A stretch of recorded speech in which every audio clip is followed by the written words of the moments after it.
Hello everyone, my name is Notepad, and I write games for fun. But we're not going to be writing a game, and we're not really going to be going over one. Today's going to be a little bit different. Today we're going to be going over a game called Candela Obscura. Now, Candela Obscura is a little bit odd. Now, it's by Darrington Press. You've probably heard of this already. This is Let me bring this up here, Candela. Let me bring it up here real fast, just so everyone knows. This is by Darrington Press. This is by the Candela Obscura is by Darrington Press. For those who don't know what Darrington Press is the publishing label of technically it's how do I want to word that? It's the publishing label of Critical Role.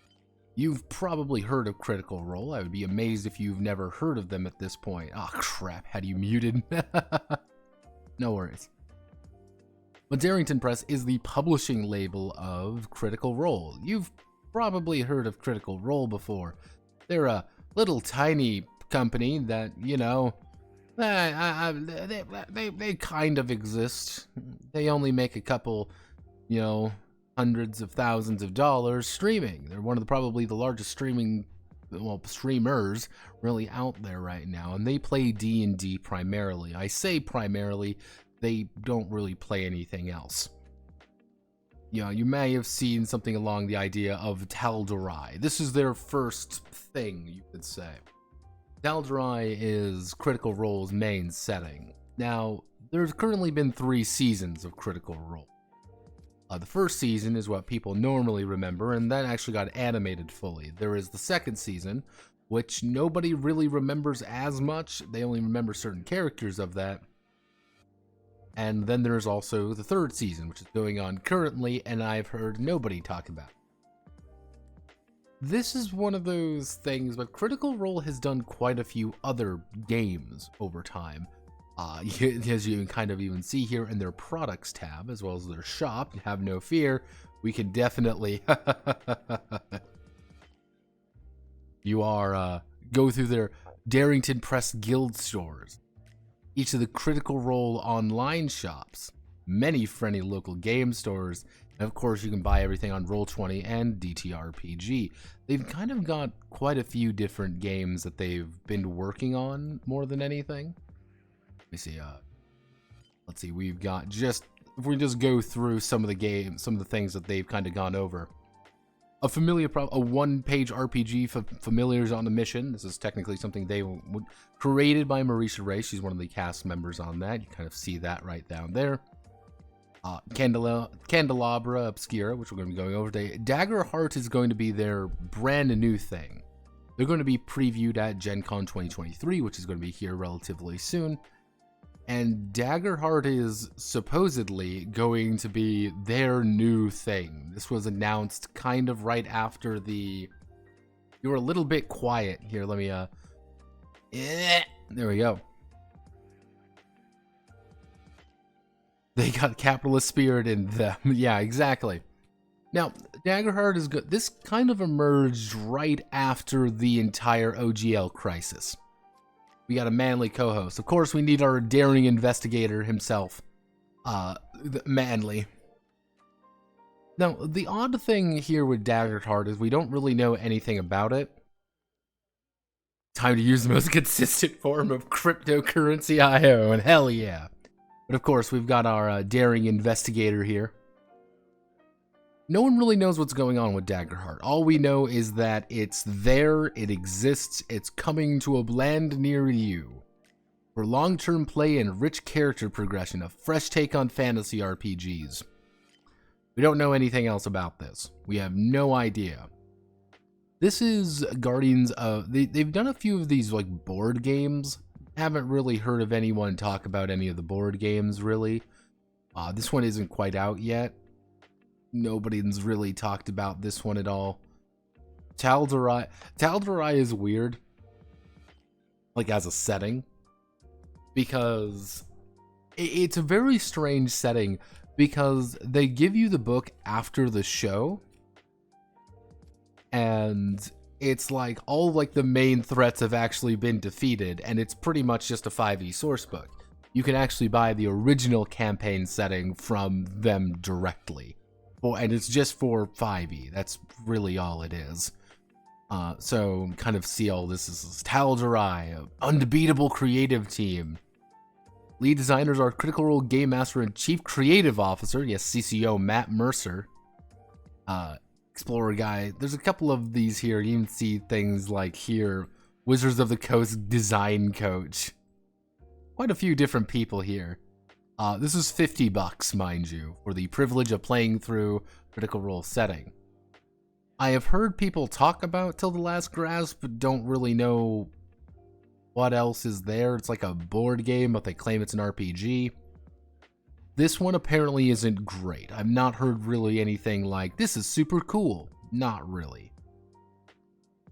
Exandria, this is...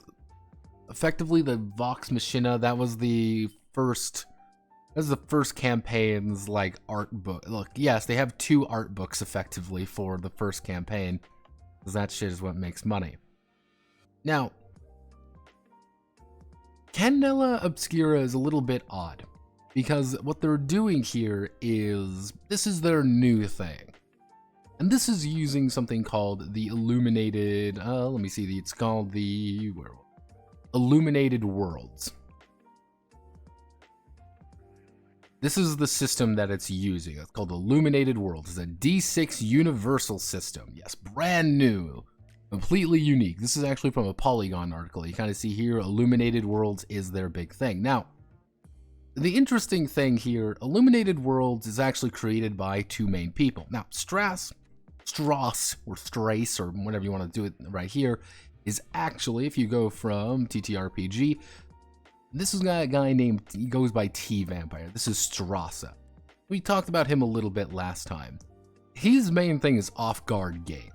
He's done things like Band of Blades. He's done Band of Blades and Scum and Villainy. Or, as I like to refer to it as, Star Wars and Black Company. That's pretty much it. Fun fact, you can actually buy it directly from Evil Hat, because of course you can buy it directly from Evil Hat. Playbooks, these are all forged in the dark, almost 1-to-1 in fact. But as you can kind of see, if we go to the About section, this is Strauss right here.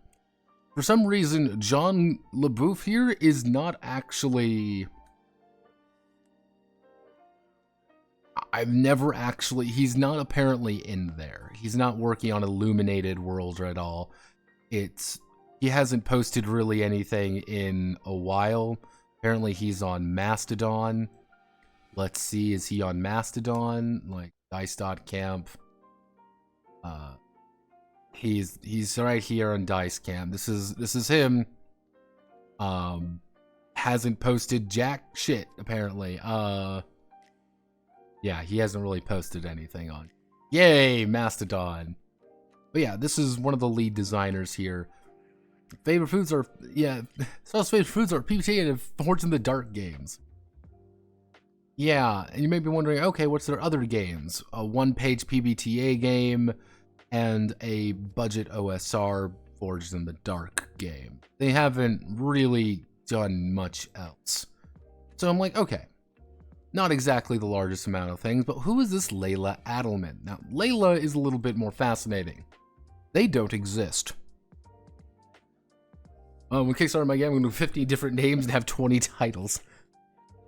For that second game, I just copied Blood on the Clock Tower, and that game had a lot of drama behind it. Oh, really? What kind of drama? For the source book, I thought those were just priced at like 30. When it kicks the brand new system, it's Blades in the Dark. This looks like a douche. Oh god. I forgot. I totally forgot about Mastodon. Hey. Yes, hello, Varric. Paradox Dare charging 45 and most of their garbage 5 ebooks. And you never purchased V5 anyway, Vampire 5th edition. Even if I like V5, way too much for 120 pages, like 14 new powers and rules. Notepad reviewing Blades in the Dark again. Kind of going over the whole thing because I find it fascinating. But Layla is one of the odd ducks because Layla doesn't exist. Fun fact. Now, if we go to like Layla Adelman here, like right here, announced given co-designer Layla Adelman background as accomplished game developer who is also a member of Off Guard game team. Like, the weird thing is here, like, Layla isn't part of the Off Guard game team, as much as I think so. Like, Layla isn't on here, so I'm like, okay, Layla's not even on here. Who is this person? Who is Layla Adelman? Doing a little bit of digging, Layla isn't there. Probably what people know them by.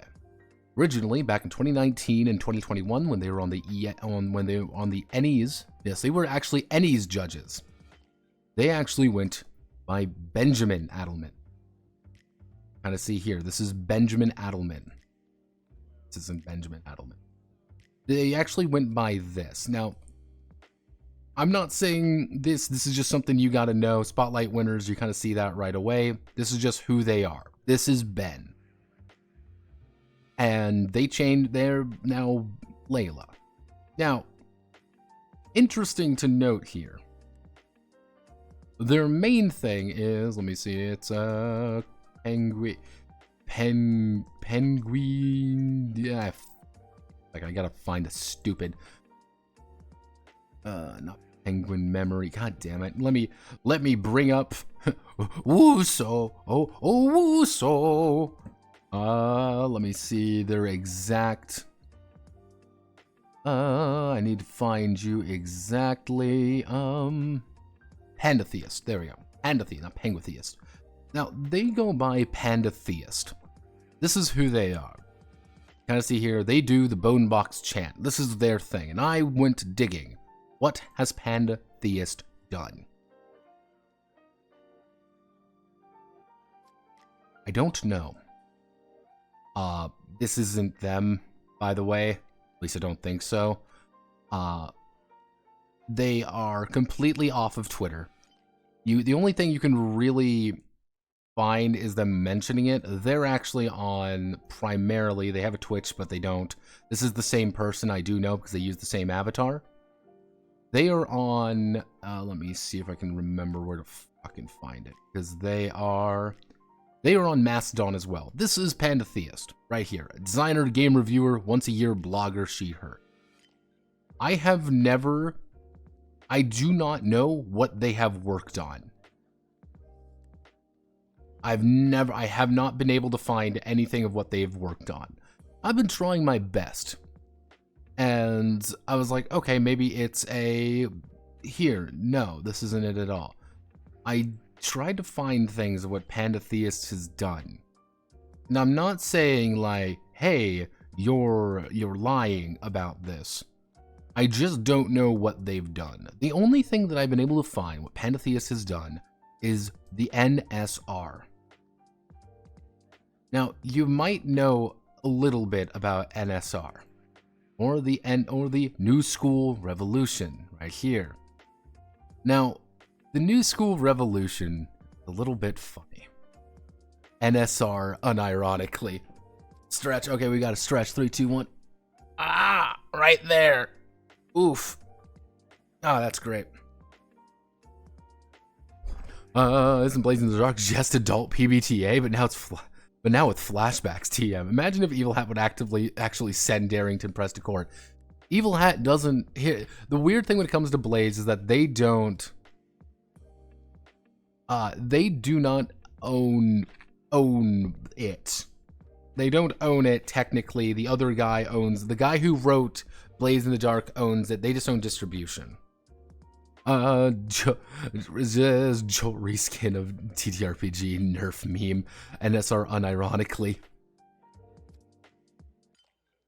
So she spent the last several years networking the TRPG scores without working on anything but a blog. Yes, I can't really find anything that they've done.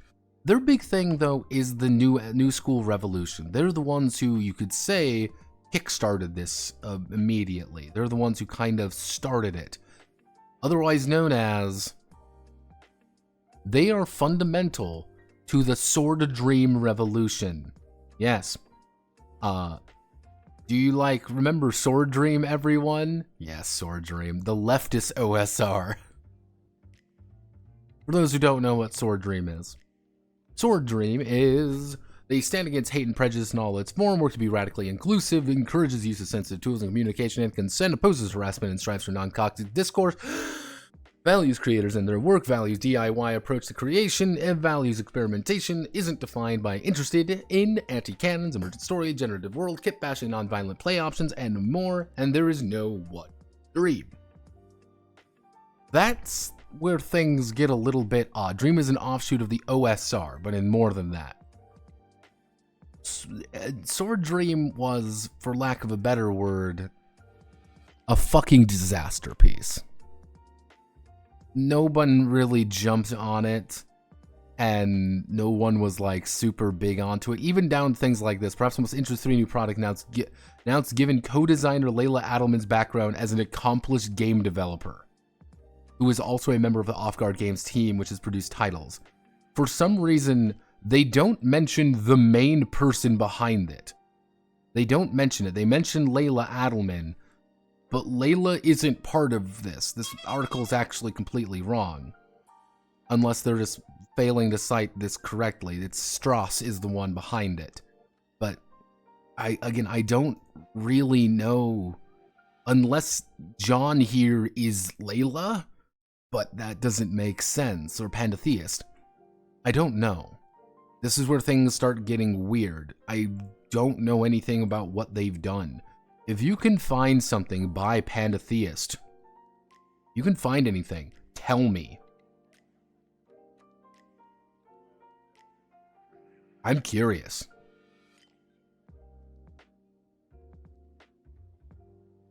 But Mork Porkison. Oh, is those base thing a person could do? Wait, leftist OSR fucking what? Oh, Sword Dream, the thing that literally didn't fly since nobody cares. Yeah, the thing is, places like Morkborg existed because of, I think Morkborg and things like that flew because of this NSR thing and kind of became its own thing. It escaped Pantheist quite dramatically, in fact. But looking around things, I couldn't really find anything on it. This isn't them, by the way. This is the NSR, and newschoolrevolution.com isn't them. If you go to Pantheist, they don't exist anymore. They're just on Mastodon. And they try to be oh, well, we want to make our own thing here, but this is the person kind of running everything, is this Yokai Gal person. Worker co-hops, I make RPGs, co-hosts between two Karens. He's also on there. This person's done things. He made Cairn. Apparently he's big onto it and effectively took over the other Pantheist's job, effectively. That's the funny part. Maybe we can find something on itch.io. I mean, that would make sense. Pantheist. There's got to be something here. Of course not, because I don't know if they've done anything. What have you done? In the OSR, by Odin's beard. Is that you? No, this is Rune Cairn. This is Rune Cairn, which does, let me guess, if I type in the NSR. Yeah. Grand scheme doesn't matter. Right here, call in Le Soir. Call it indie, call it NSR. If I speak to you, call it anything you want. Doesn't really matter. It's like New School Revolution by a post from Pandathea. And they keep citing this post that doesn't exist anymore. This is from 2022. They've been off Twitter for a while at this point. I don't know. If you know anything about this person, I want to know. I am genuinely curious. Like, no, like tags Pandatheus. Yeah, you just kind of see here part of the NSR. They're the one who started this thing. Now, this is from the last thing that they've said. Oh, I've worked on a small indie project, you know, one of these fucking largest companies out there. I can't say much. I've been looking forward to talking with y'all about. Joined Mastodon. New game review. City of Winter will be up next. I want to know more about this person because as of right this second, you see it right here, and then it's gone. Like, yeah, it's a bunch of guest posts from 2021. I have no idea what they've done. If let's see. They didn't even write a blog. Workbook doesn't care about an NSR as a movement, since NSR as a movement was created and pushed by one dude who wanted to hack Into the Odd. He wanted to do an Into the Odd game, which is another RPG entirely. Yeah, generally speaking, if I'm looking through here, it's, yeah, you know, it shows up as Morkborg at Pandatheus, yet the account is this person. Well, this was one, apparently they were kind of getting a little bit, yeah.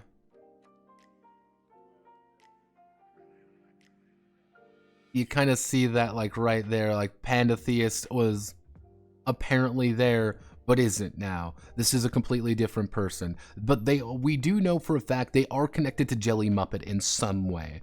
I don't know how they're connected to Soul Muppet or Jelly Muppet. I don't know how they are, but they are connected in some way. There is a line that connects these two. Is there any other line?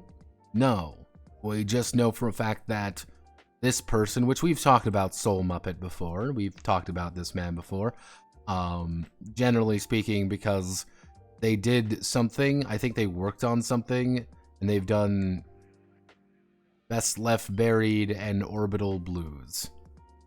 Cool. They've done a bunch of nothing, effectively. That's all I can really say on it. But this is what my Jawuso did a lot of work on this. Seems like Mork Man is calling them out on some falsehood. Everything's connected. Yeah, but generally it's the NSR dealing with stuff from Zine Quest drama back in 2021. She got cucked trying to wrangle stuff in the OSR community in 2022. Then she left in 2023. We genuinely don't know anything else. Now, you kind of see over here, this is them.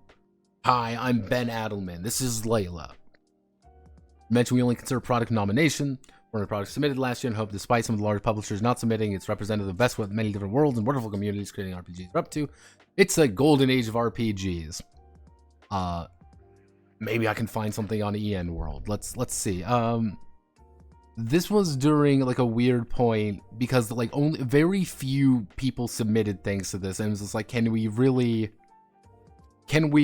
say that this is accurate to the community when so few people actually put up to it, if that makes sense? Like, we were mentioning Pandatheist at one point. Yeah, you kind of see Pandatheist here.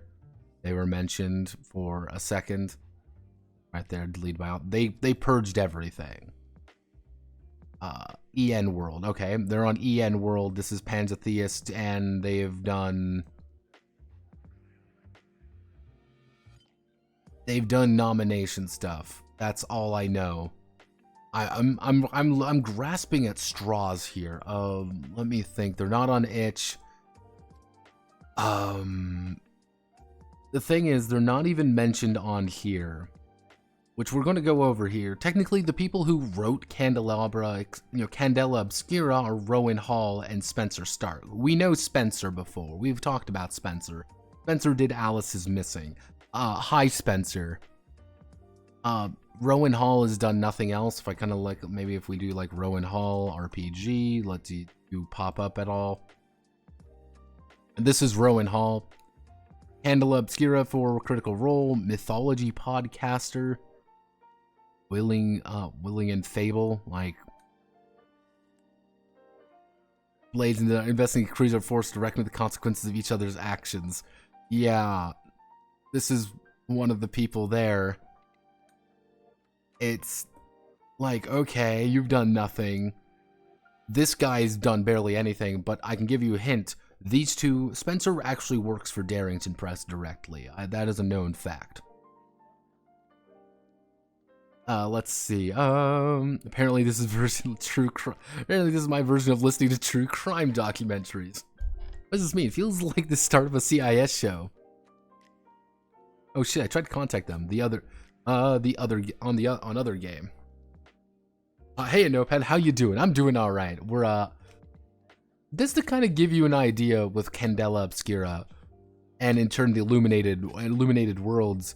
I have no fucking clue who this person is, of who wrote this system. All I know is that Layla has no games.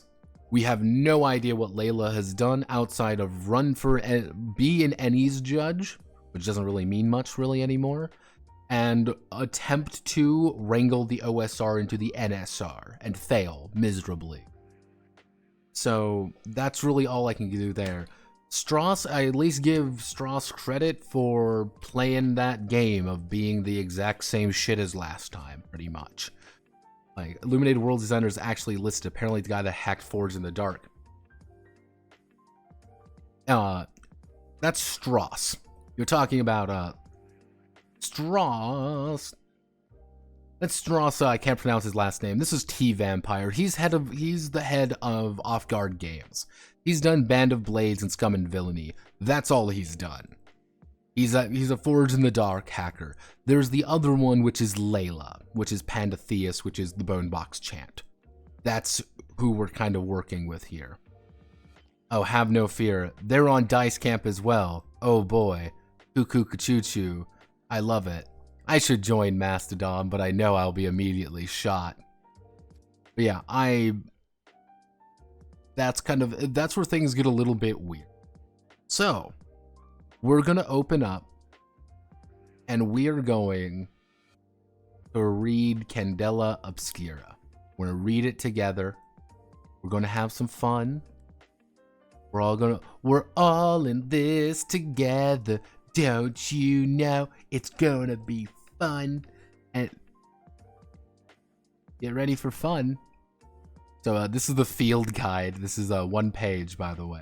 So I have not opened this, by the way. I have not looked at anything regarding Candela Obscura.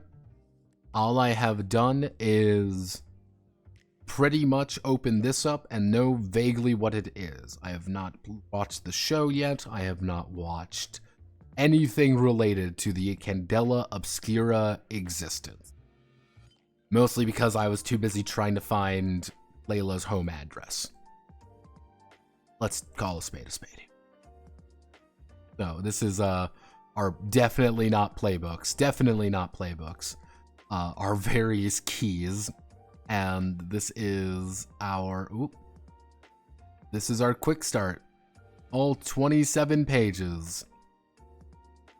So, a third of our team had read Candela Obscura and decided that we would rather send Zach as a contract. Why would you be shot in Mastodon, Notepad? Why would I be shot? Pretty much Mastodon and a lot of those things and Fediverse stuff, how it works is who you are connected to and who you are not connected to by proxy. Because who I am, I would never be unleashed in any community, effectively. The second they found out who I was, I would be declared anathema. And I would be pretty much strung from the rafters and tore apart. Unless I went in there as a different name, of course. What did I miss? You'll need to get approval for registration, exactly. Yeah, exactly. I would need to effectively get in there under pseudonym. I would need to convince someone to get under pseudonym. People hate TTRPG reviewers. I can talk about that a little later, but you're on the yeah. It's one of the weird things with Candela Obscura. And or does it have to do with Lancer? No, it's because I'm a jackass. I don't like popular things, and occasionally I say things I don't. Spencer doesn't like me. I can tell you that much. The second Spencer knew it was me, he would brigade every single human being alive to crucify me. People still see the TSL review, and I am pundit tier for a few people. Not as bad as him, but yeah. Gamified phase system. Remember, Charismatic, this is supposed to be a generic system. Gotta remember that. That's where things get a little bit weird, but this is a quick start guide. Now, lead game design, right here, Spencer. Spencer is actually, again, the guy who worked on Alice is Missing. That's just something you kind of got to understand. Let's see. Yeah, so Spencer, Rowan's done nothing, by the way. We don't know anything. She has a mythology podcast. That's all we know. Christopher, additional game design. What is additional game design? I don't think I would get shot immediately since I actually work. Oh, but Varric, you have counterpoint, Varric. You're Russian.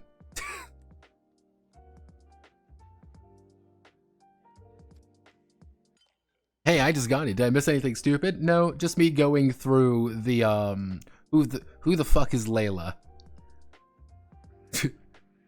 Sorry, Varric. I have the receipts. Oh no, I forgot. Additional game design is probably what separates CO from generic illuminated worlds. I don't really know because Ultra Consultants, Ancient Farron, Alphabet Design. Yeah, this is right here. Illuminated Worlds game design. You're all the way down here. Concept created by Nelson Jeffe.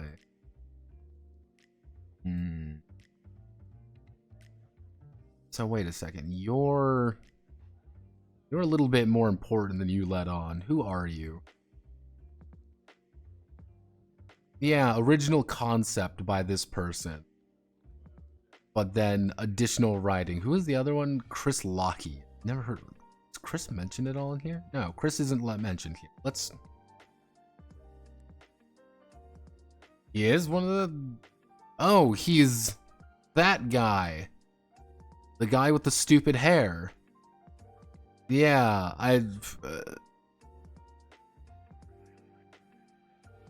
Oh no, wait a second. Was he the one?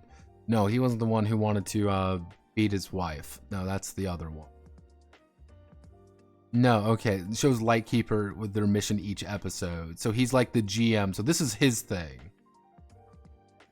Like, that's the thing. Like, this is his thing, apparently. He's a voice actor. Okay. Apparently, he did bonus game design.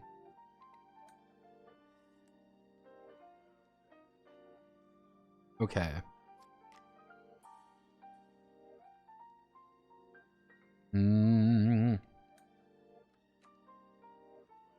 Yeah, okay. So there was another one.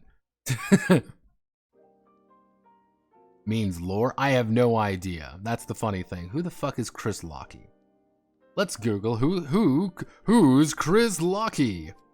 Critical Role, social and content producer. He did much of the in-house photography and also worked as a writer, producer, editor, director, Real. Okay, so he's an actual writer. Yeah, now it's January 2nd. After 5 years, he has completed his final project with Critical Role. So, Chris was a member of the team, effectively. Okay.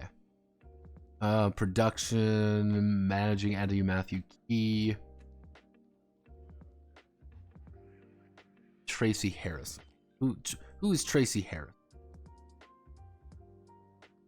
Tracy Harrison, let me see. Who are you? Darrington, actually we'll do Darrington Press. Who are you? Who are you? Willing and Fable. Ha ha ha, Willing and Fable. Let's see. Tracy, yep, Tracy Harrison. So okay, that adds up. That adds up actually, which is very fascinating. So, here's what Tracy is on the Willing and Fable team. She's one of the hosts. She's a writer, software developer, photographer, coffee addict. This is her. This is Tracy. This is Rowan Hall. She's one of the main writers. If I were to be, wow, look everyone, it's Spencer. Fuck off, Spencer. I don't like Spencer. I don't gotta like Spencer anyway I look at it. But yeah, so those are the two there. Let me guess. She's got a shit ton of patrons. Yeah, she got. Yeah. So, has anyone watched Willing and Fable before? Next game, please. No, we're going through this. We're gonna talk about it because it's fun. So let's see. I mean, who's Christopher Gray? Like, is Christopher Gray mentioned at all another time? No, this is the only time he's mentioned. Who is Christopher Gray? Do you pop up? He TTRPG. Cinematic role-playing games for storytellers. Oh, what the fuck? Okay, everybody, let's play. Let's play a game, everyone. Let's. Have any of you heard of these amazing games from Christopher Gray? Such as Kickstarter Coaching, Highcaster, Temples and Tombs? Never heard of Silver Seller. Okay, Gallant Knight Games, Great American Witch. Never heard of the Gallant. It's all published by Gallant Knight Game. Yeah, all published by this guy. Have I gone over to you before? Yeah, you're the guys who did. You're the guys who did Tiny D6. Yeah, this is. We've talked about you slightly before. I've debated on doing it because I was going to do Mecha and Monsters one of these days. So it looks like it gets published by everything through them. Like the Happiest Apocalypse product of the year is an Electrum Seller. Cool. Yeah, Christopher Gray. Oh, it's PBTA. So, Great American Novel. Electrum Seller.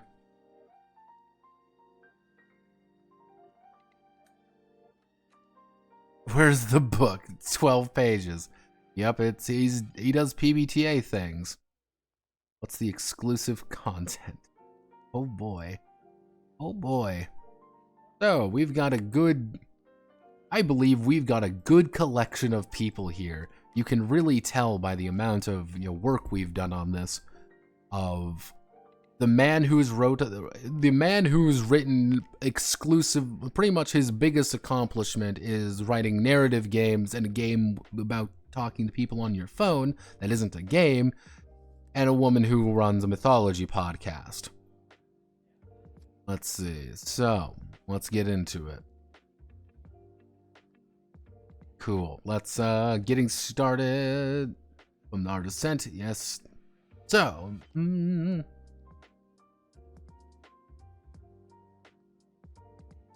I heard that TNT, since it's a year zero game, also convinced me to buy Staffordshire Trading Company's work.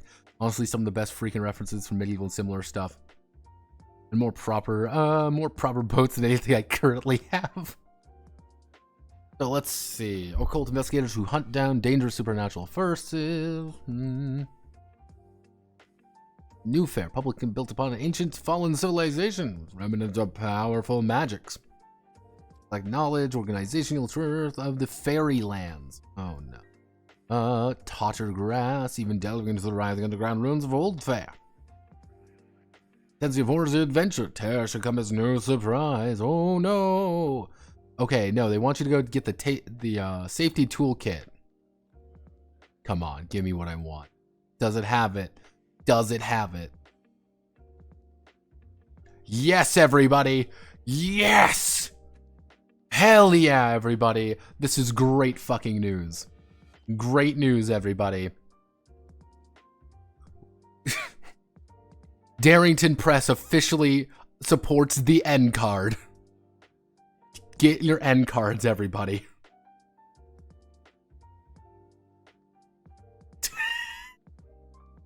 You can say it right here, everybody. You can clip this and send it directly in there. You too can send the end card to me. Wait, what? An end card? No, Critical Role given me of the past. Clip it, send it. You are supporting the end card directly. Now, the big thing here actually is, that's the thing. This is the TTRPG Safety Toolkit. This is a full collection of tools and ideas that they want you to use to assist you in doing whatever you want. Now, if we go by what the technical use of the various cards are, X card says no. N card is no, we don't want to do this, but it's pretty much, it's changed the content. The O card is good. Those are the basic cards. What you're supposed to do is legitimately have the 3 cards in front of you at any one time and be like, okay, everybody, you're going into the mysterious tomb. X card. Okay. All right, everybody, you're entering the well-illuminated place of the N card. Okay, everybody, you are entering the shopping mall. O card.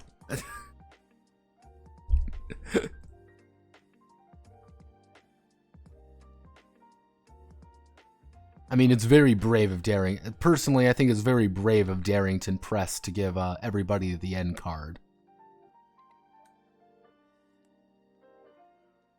Fucking evil hat.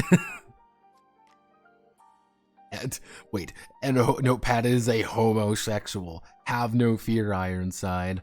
Mwah. Yeah, it honestly feels like we've got to fuck with the party until they get what they want. Why the fuck would you yell those if you were an adult? Here's the Luxton technique. Comes with triggering content. They can choose to discuss it with other people at the table. Participant given complete control over that content. Express what needs to be in the game. The open door policy, break games, built-in breaks, various parts. Don't forget about your lines and veils, your session zeros, Luxton techniques discussion. Don't forget about the consent checklist, which, mind you, for the longest time, I thought the consent checklist was a meme, like it was a joke. But it wasn't.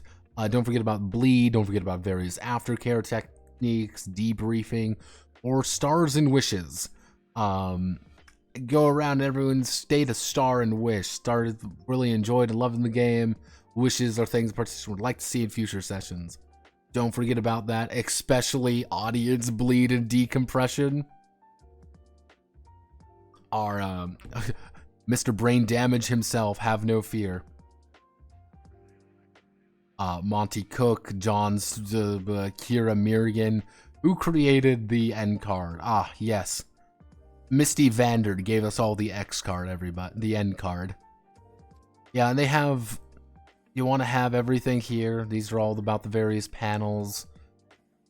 Here's all the various tools and resources. It's like, oh, God. Yeah, you want the full deck method?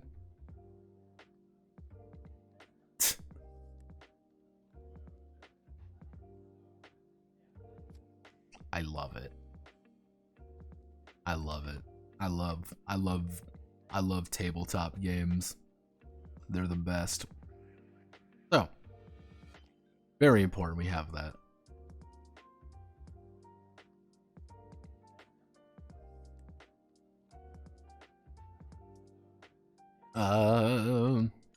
Okay, aftercared.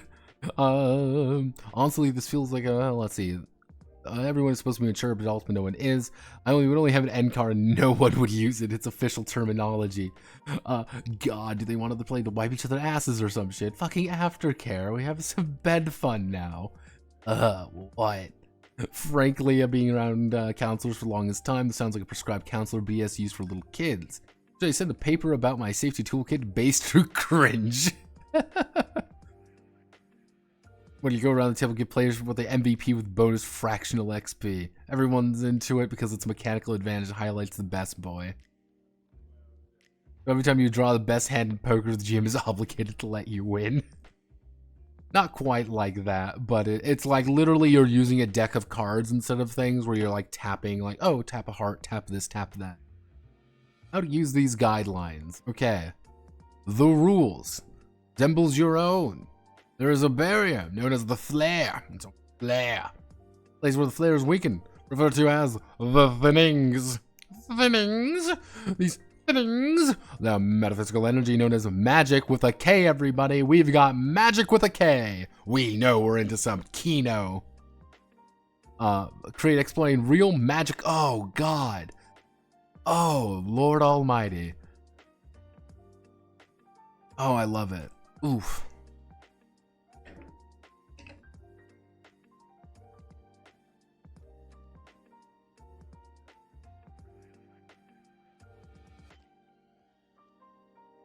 Yeah, you know, we're dealing with a C and a K. Thank you. Oh, God.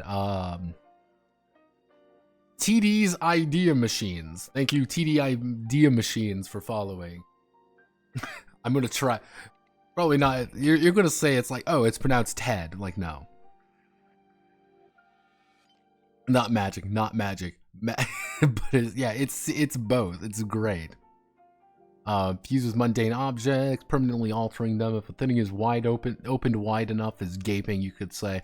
Creatures from beyond may also come through. Anything affected by magic or from another realm is known as a phenomenon. Bleed. Corrupted border, powerful magic. Magic. Do you believe in magic? Radiate. Person who is too much bleed. Supernatural forces, corrupted, or die. Inherent magic, mundane world. Many Candela Obscura members interact with magic by wielding powerful artifacts.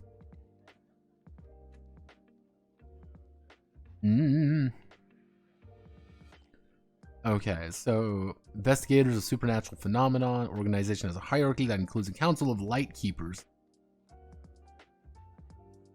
Of the Candela Obscura. Effectively, what this means is an obscured candle. That's Candela Obscura would mean. Well, party sent out by a light keeper to investigate a phenomenon known as the Circle. Chapters, local enclave of many members. Each has access via a thinning to an organization's trans-dimensional vault, known as the Fourth Pharos. Fourth iteration of the Lighthouse Stronghold that sits within Flare. Inside there are vaults with powerful books, artifacts, and phenomena kept for safety. Okay. Why is it the fourth one? But hey, we'll never talk about that. Designed for source of inspiration to build your own adventures. We are 4 pages in. Okay. The mechanics. Okay, let's do it, everybody. Let's open up our various pre-gens. So these are our pre-generated characters. They are not, mind you, they are not playbooks. You just have a role, you just have a specialty, and yeah, they're pretty much they are pretty much playbooks at this point. My guesstimation is that you're gonna pick a role and you're gonna pick a specialty. So technically you could say, hey, my role is scholar, my specialty is criminal. I guess that would be the way you're gonna do it. Easy enough to understand.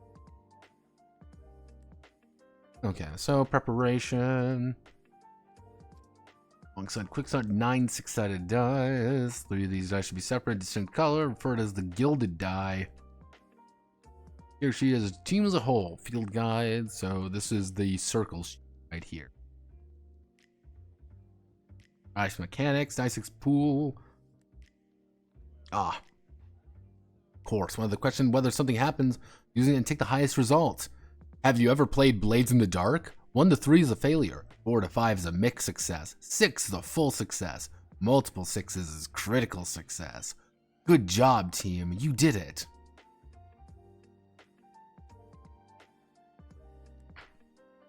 Did I miss too much? Classic. Rolls 2 specialties. Specialties are subclasses. What are you talking about? No, wait.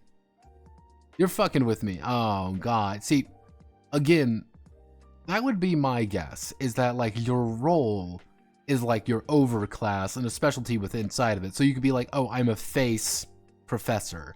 I'm a scholar criminal. I'm a slink explorer.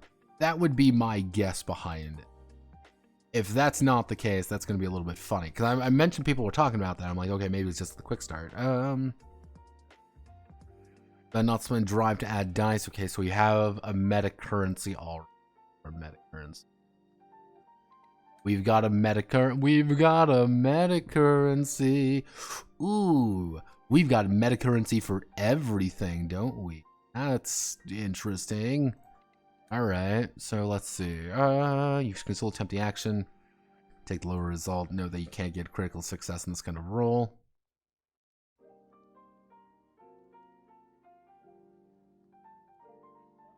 Okay, so drive. Resources you may expend and replenish during a session. They represent characters' ability to push themselves. 1 drive point to add an additional die to a roll of an action to drive encompasses.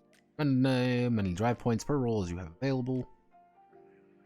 Have a maximum which determines the highest amount of points you can have. They can assist. Yes.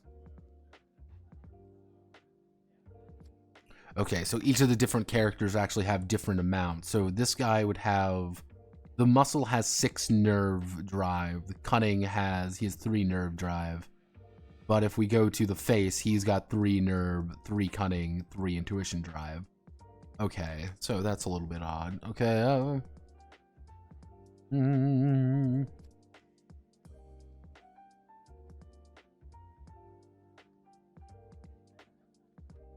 They can assist you by spending 1 of their own drive for 1D. Wait, multiple players can help you carry out those. Though an assisting player can only spend 1 point of drive per roll, multiple players can help you carry out your action. Okay, so you have to spend the special resource to actually help. You can't just normally help people. Okay, understandable.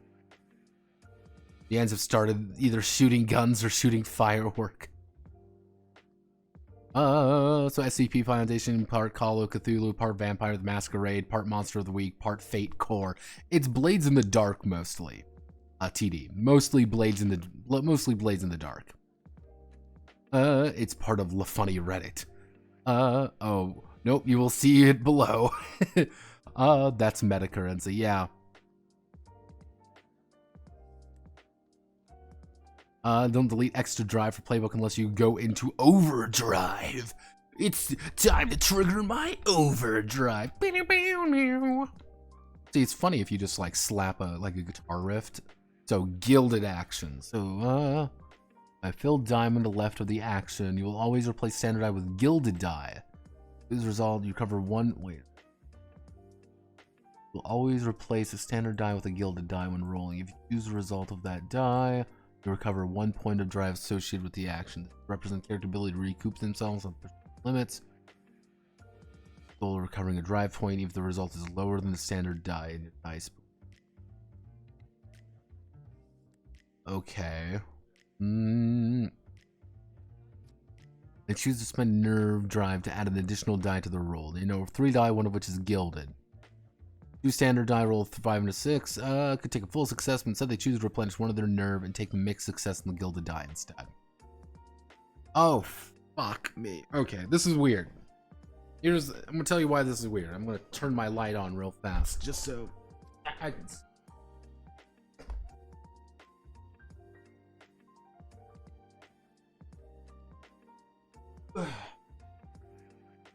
Effectively, what they're doing here is actually really fascinating. Where Normally what would occur is, let's say, for example, if we go over to our pregen here. Let's say our pregen of our face pregen here has 2 sway. Normally what's going to happen is you're going to take 2 of your die. You're going to take 2 of your die, you're going to roll, and I rolled a 5 and a 4, so I would take the 5. That's what I normally would do. Now, what I can do is I can sub out one of those dice for a gilded die. And I rolled a 6 and a 2. I rolled a 6 on my gilded die, so I would get back drive for doing that. However, this is where things get weird.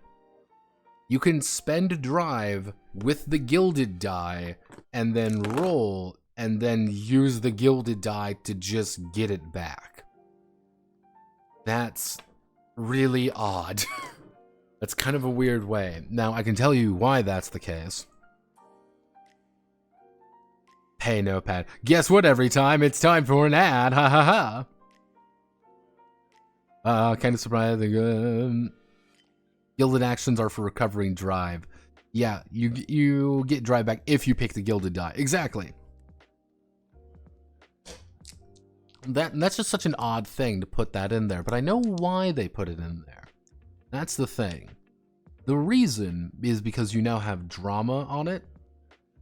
And what you can do now is add in that pretty much you have a very consistent way of getting your drive back on everything. Now, I can tell you what's going to happen here, though. This is the thing that's going to occur, which is a little bit not maybe what they intended. Players are not stupid. They're going to make checks. They're going to want to make bullshit checks. And they're going to be trying to make like a sway... Hello. They're going to try to make a sway check here where they're pretty confident that no matter what they roll, it's not going to be terrible what occurs. They're going to roll and they're going to pick. Because generally, you have a 1 in 6 chance of just a full success. You have a 50-50 chance of success. That's one thing you always got to remember. You have 50-50 chance of success with that gilded die. You are going to consistently want... You're going to want to consistently just make checks with whatever you're gilded in. Because this is now a resource that you want to spend. That's what I'm seeing here a little bit. And that's like, don't know if I'm in that. A little bit weird. Let's see. Anytime you don't like the result of your roll, spend a resistance from your pertaining drive. You have 1 resistance per 3 maximum drive. Wait, this resistance does not go away if you spend your drive point. Maximum drive is 4. You have spent 3 drive. You still have your 1 resistance. What? And resistance from the pertaining drive. 1 resistance per 3 maximum drive. This resistance does not go away if you spend your drive points. Maximum drive is 4. Okay. After spending a resistance, you re-roll the number of dice equal to the rating of the action used for the previous roll. Not include any dice from any spent resistance you initially received. Action is gilded, and you still roll with a gilded die. If the action are re-rolling a value of 0, you roll 2 dice and take them. So you're at least getting 1 resistance. That's the thing. You're at least getting 1 set of re-rolls per thing. And I'm going to be amazed here, as I'm already kind of looking over here. I'm seeing some things. Like, let's see. Yeah, the first cunning you and your ally spends on this roll is worth 2d instead of 1d. Alright. Now, the interesting thing is this. The first cunning you and your ally spends on this roll. This is a very strange phrase. Because this is going to be the main economy behind what you're doing. You're always going... It's an economy. I can tell you that much. Let's see, you must accept a new result. 1 point strike, 2 true nerve. Abilities. Equal moves available to each. For moves, let's be honest with ourselves.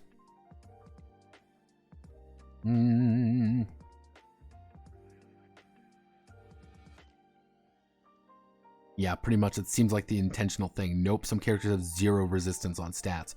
No, what I mean by 1, I'm looking at here, you're at least going to have 3. 3 resistances spread among pretty much all of your various stats. Except apparently if you're the scholar, in which you just get skull fucked with 2. Because for some reason they gave you 4 intuition and 3 nerve. Which, why? That's just inefficient. You should Like, the thing is, like, if we look at, like, the Slink here, the Slink has 2 resistances in their cunning and 1 resistance in their nerve. They're pretty good. Oh, they have no resistance in their intuition. Who fucking cares? I already have a good amount in everything else. That's all I need. Which, again, that's like one of the things that's a little bit weird here, because you can fuck yourself over because it's out of 3. Like, if you do this, like, what you should do is just get rid of this 1 intuition and put it up here in nerve, so you have 1 resistance in everything, so you can always get out. Or remove the resistances up here and put them in intuition.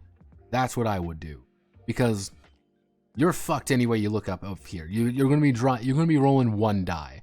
Oh, well, I need to be able to move and need to be able to strike. You have the muscle for that. That's his fucking job, not yours. So yeah, that's what I'm kind of seeing right now. Yeah, because he's got 3, he's got 3. It's weird, like, they've only done 1 character like this. They've only made 1 character bad.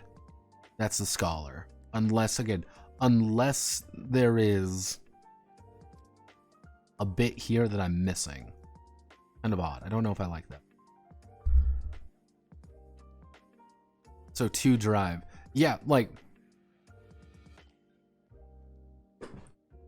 Paranormal, I think it's based on you slot cause he has Gilded Control and 1 control. He has Gilded Control and 1 control. Based on things you slot. Well, I guess that would be the case. Because, like... Actually, let's see. So... No, that doesn't make any sense then. Because he's got 6. So 1, 2, 3, 4, 5, 6. Okay, 3... 3, but he's got 2, 1, 2, 3, 1, 2, 3, 4, 5. I guess that would be the number of things you slot for. Yeah, I guess that would be the things you slot in there for the drive. But still, why do you have control here? Like, why would you guild control? Like, why? That makes no sense. Just guild one of these that you're already going to be doing a lot of. You already have 2 dice in here. Because the thing is, you should never you should never guild something. You should never guild something you don't have a die in, minimum. Because if you don't have a die in it, you can't guild it. So it's like, if you only have 1 die, why bother? So what you want to do is, if you do 2 die though, you always can roll and always pick a better result. That's the thing. 2 dice are always going to be better than 1. If you guild it though, you always have a consistent chance of either making it out better and actually critting on it as well as everything else. So it's like, why would you never not just jump everything you need into that? But hey, what do I know, right? Well, I'm just a silly clown. Characters are kind of rubber. 3 marks to a scar, 3 scars to a life at most, direct path otherwise, 7 marks to the first scar. Like, I don't know, man. Yeah, so I guess that's kind of weird. So let's see, roles and consequences. Competent, highly trained, more than your average person within the setting. Unhindered actions like walking down the street or climbing a ladder. If you're trying to remain hidden. When the dice are rolled, otherwise known as don't think about it too hard. Game is conversation. Takes a roll. Oh, we have stakes. Oh, they weren't lying. See, I wonder, is this even They don't even cite Forged in the Dark in this. This is fascinating. Number of dice equal to the action rating plus any additional dice when spend drive points. Stakes of every roll are normal. They can be, like, even if they change the nature...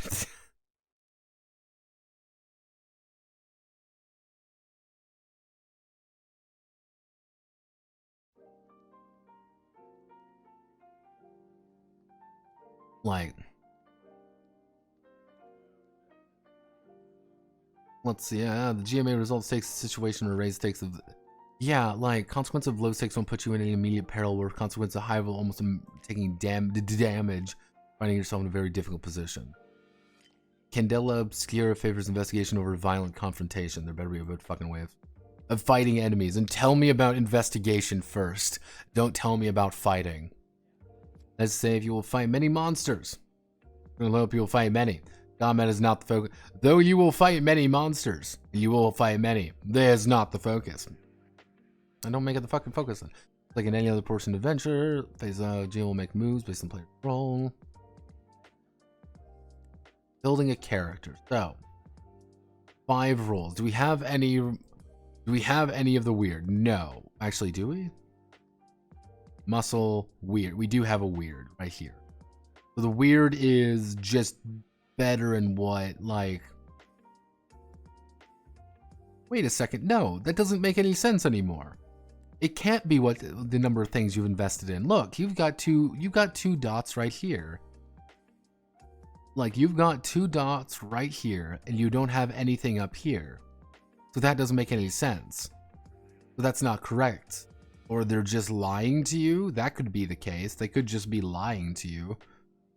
But now wait, you have 3, but you only have 1 in here. Like you have, let's see, 1, 2, 3, 4, 5, 6, 7. You only have 3, but you have...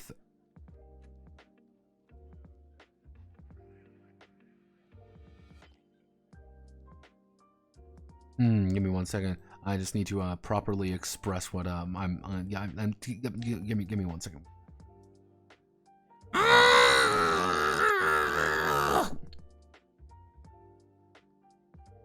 Okay.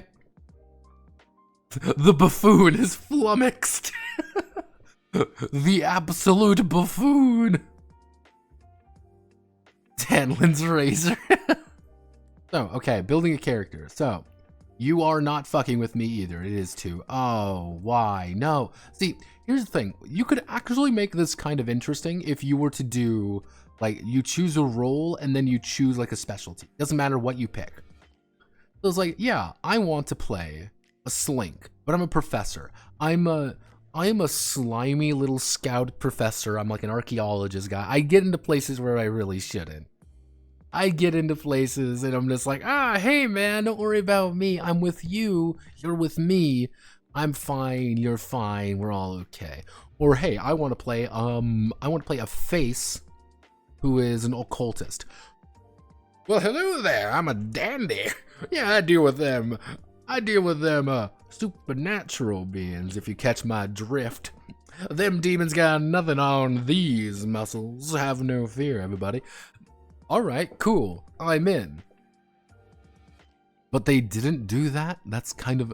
Because the thing is, this would immediately give you, let's see, 5, 10. So that would give you, effectively, 50 combinations. If I'm doing my math right, probably. If you'd get quite a few different combinations, if only because, like, yeah, I'm a muscle doctor. What does that mean? You're a man of medicine, and you're a combat medic. Cool. 5-man banned from TV tropes. Damn straight. I mean, would be interesting, but it says it's 10 playbooks partnered up into pairs. 50, yeah, it would be. Also, hello, McNancy. Hey, hello, McNancy. I mean, it would be an interesting when say use 10 playbooks. Indiana Jones with greasy hair. Snake oil salesman whose snake oil is actually magic. Yeah, exactly. Muscle doctor, a chiropractor, apparently. Stride in. Hello there, monster. No, no, no, no, no, no, no. So it looks like somebody's bones are out of shape. No! So any combination, make up a group of Candela and each role and specialty provides starting value. Ooh, each role and specialty provides starting values for actions and drives. Available abilities. For the purpose of quick start, you will not go through standard character creation. Choosing to fill in the bold circles and take on 1 or 2 abilities from the specialty. Already have 1 from your role as well. Add a name, pronoun, style for the character. Describe your catalyst. Okay, crafting is crucial to avoid harmful stereotypes often present in historical and horror games. Our creative explorer should delve into their own culture or history instead of appropriating another's. Similarly, mediums should not use other cultures' attire as a costume, and doctors should not indulge in any historical practice that are rooted in racist or ableist ideologies. It's even cruel. You should always try to construct your protagonists with integrity. What if I want to just be a quack doctor? What if I want to roleplay a quack fucking doctor?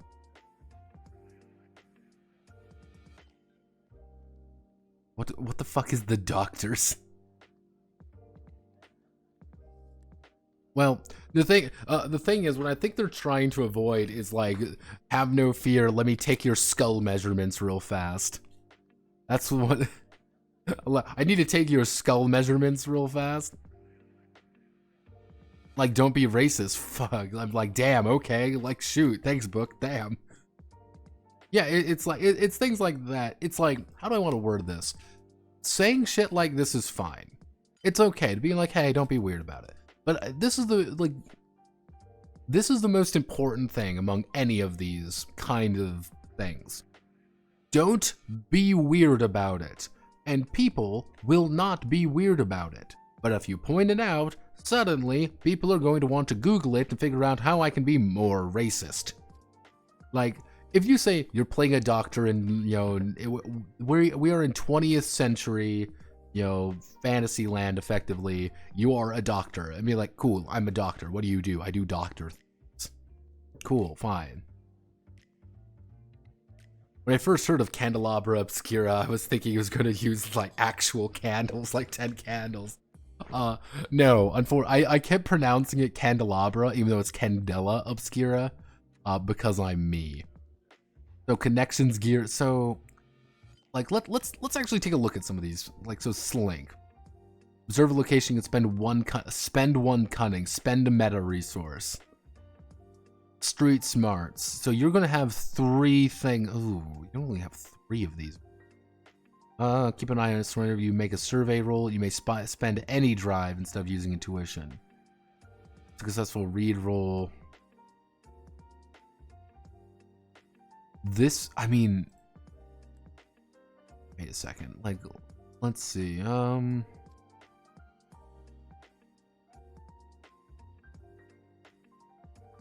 So these provide your drives. So I guess their drives are based off of... Your drives are based off of these things. So, okay. So you just have to pick the right combination. So, like, let's see. So...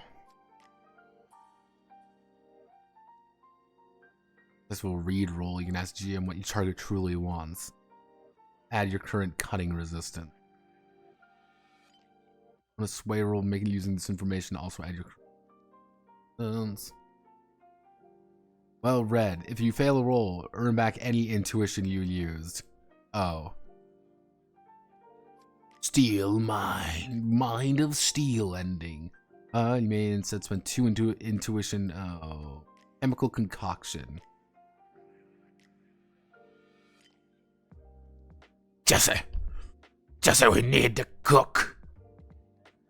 Oh, so when you take laboratory equipment as gear, so you effectively, if you choose chemical concoction, you're going to be taking laboratory.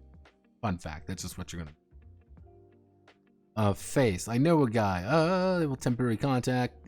Magician. First cutting you spend is worth 2d instead of 1. Perform it, I'll take a bleed mark. Click circle 1 option. It's gonna get weird. Ghost blade. Ugh.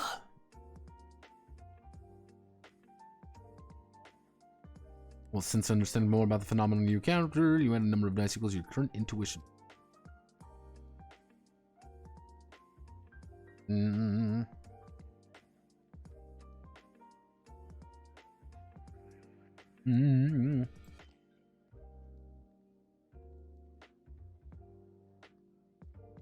Hello, Captain Hammers here. Field experience. You travel the world and been in many dangerous positions before. Once per assignment, describe the group of the previous adventures similar to your current situation and refresh 1 nerve for everyone in the circle. I can tell you what's going to happen there. Please, let me regale you with my stories, my field expertise. Thanks, Captain Hammer. Okay, so that's... Ooh. Okie dokie. Okie dokie. Da da da da da da da da da da da da. Is anybody here a game dev? Yeah. That's what I do almost exclusively, McNancy. First sort of get like, or Candelabra, Candalabras. Damn, those talos are stacked. Yes, I game dev quite often. We've got a few devs in here actually. We are people who write games for fun. What I do, this is what I do for fun. I write games, as you can tell. Let's see. So, full games find a method for building relationships for the purpose of a quick start guide. So, we'll write the name of your character. Wait a second. There's a defined method for building relationships. That's a little bit weird. Okay. If I'm going to be making a guess, it's going to be... If I'm going to be making a wild guess, each playbook is going to have a certain number of connections they have to make with one another, and that's how it's going to work. Available list. For each assignment, choose gear from the available list the moment it's needed.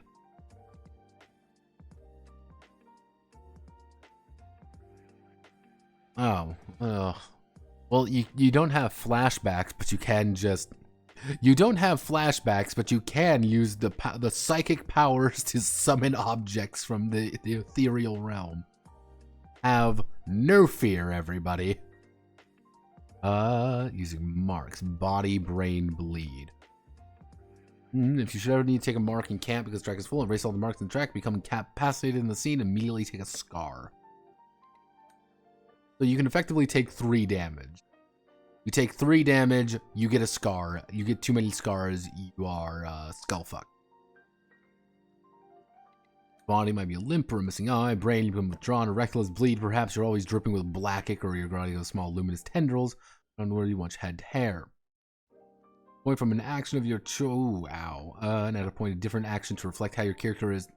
Wait, no, fuck you, game. You can't do this to me. You must also remove a point from an action of your choice and then add a point into a different action to reflect how your character has changed because of the scar. No, hurt them, punish them. They don't get another one. That's not how that works. Unless I would say like there's like each of these had like a scar skill. Each of these had like a scar skill, like very specifically being like, hey, this is you because you are fucked up. It's not very useful, but it's something. Like that, like a circle, name, and ability. So, oh, there's circle. Oh boy. Oh boy.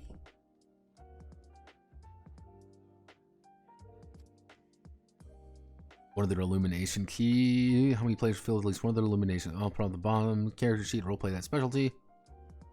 No illuminations earned, only one part of the fills there. The group are only part of the circle fulfilled if everybody does 4 illumination. Extra illumination is carried over. Choose 2 different character advancements individually. So you don't level up individually. That's what I'm getting. You aren't leveling up individually. You level up as a group. So if you, because you are the weird occultist, if you act bizarre, collect oddities, or consult arcane texts, you've done your illumination key. If you have a few people do your illumination key, it's 4. If it's only a few of you, you get 2. Anytime you fill this up, congratulations, you did good. Yeah, okay. Abilities your circle chose. Yeah, so 2 different options. Add 1 action point, add 2 drive points, take a new ability, guild in addition. That's pretty rough. Milestones. A certain circle abilities to activate. Between assignments, players have a chance to clear their marks without their drives, train their characters, with their available Candela. If I'm being, let's just do some math here. So that's what?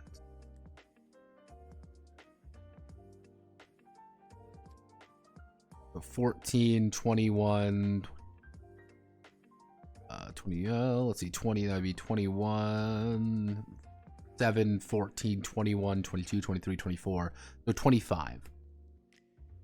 If we are being, actually no, it'd be 24, I think. So if you get it every time, 6 sessions, but let's be honest, it's going to be about, let's be conservative, and let's say it's going to take 8 sessions of very consistent play to get a new advancement.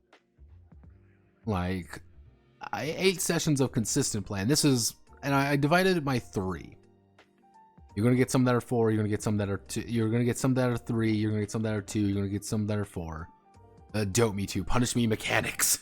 No, I'm not saying that bad. I'll note a little bit of discourse around the fact Critical Roles could easily just bought or licensed Blade in the Dark, instead cutting them out and copyright the system. Damn straight. Hat tip to Blades in the Dark, but in the full book, not the quick start. Blades has an open license, so why not? Well, I can tell you why. You gotta remember this, McNancy, and this goes for you, Phil. What they want to do, money, effectively. What they want to do is they want to be able to, if I bring up my little notepad here, they want to be, this is Darrington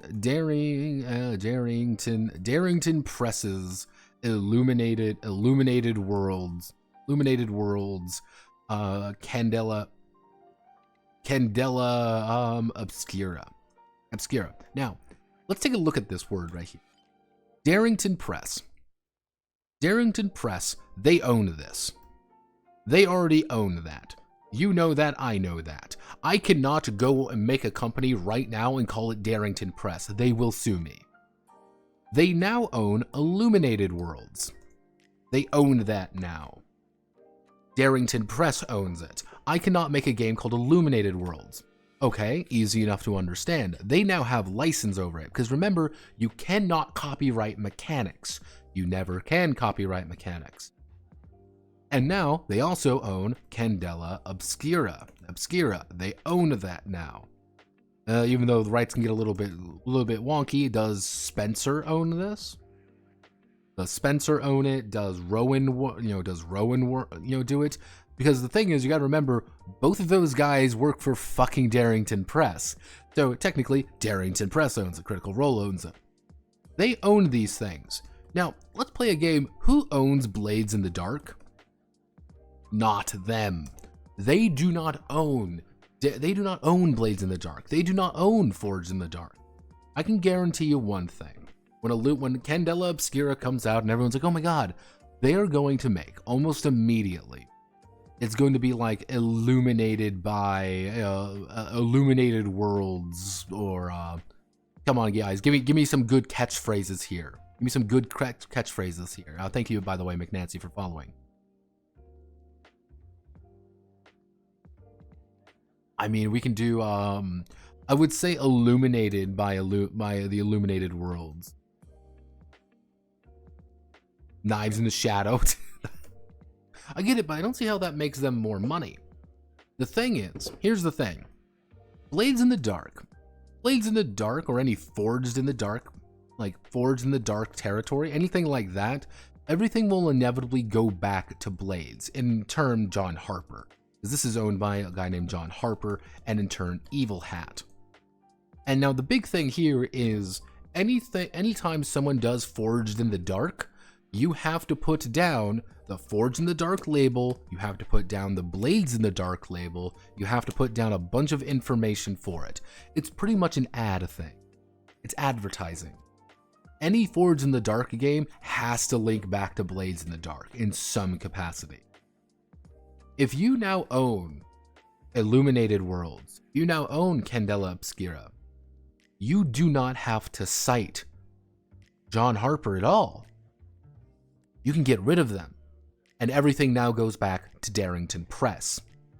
So if somebody says later on, makes their very own Illuminated Worlds game, let's say for example that someone makes Illuminated Fantasy, and this is done by let's say me, it's made by Notepad add-on.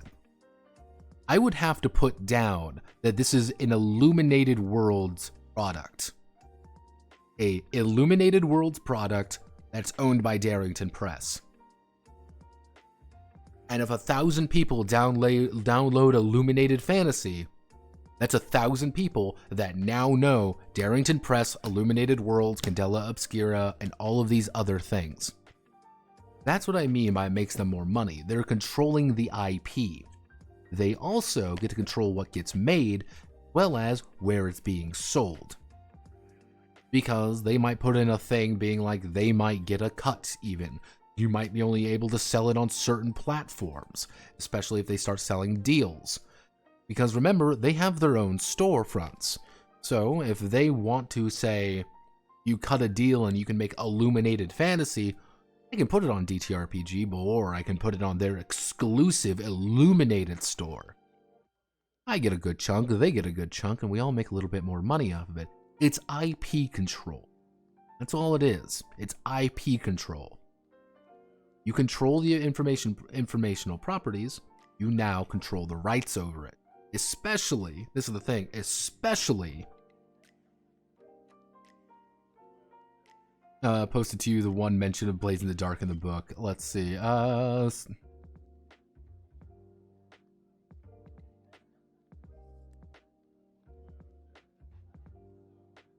Yeah, this is apparently the one mention of it in the book. Let me, oh, wow, that's, yeah, right here. We'd like to tip our hats to TTRPG Blades in the Dark by John Harper. John's work is incredible inspiration, both in mechanics and tone. Inspiration mode. There's a count them as friends. Should your investigation into life, smuggling, and thievery, Circle of Play, Scoundrels of Duskfall. And then it immediately cites Vaesen, by the way, from Free League. That's not... The big thing there is that Forged in the Dark, like the Forged in the Dark logo, like, this is important because you also have this. This is important. This is the licensing work right here. Anything you do based on our work is attribution. You must give us credit for our work. Can't apply, you know, everything you've done is always, you always have to attribute us. Work is based on this. You have to put this in here. You have to put them here.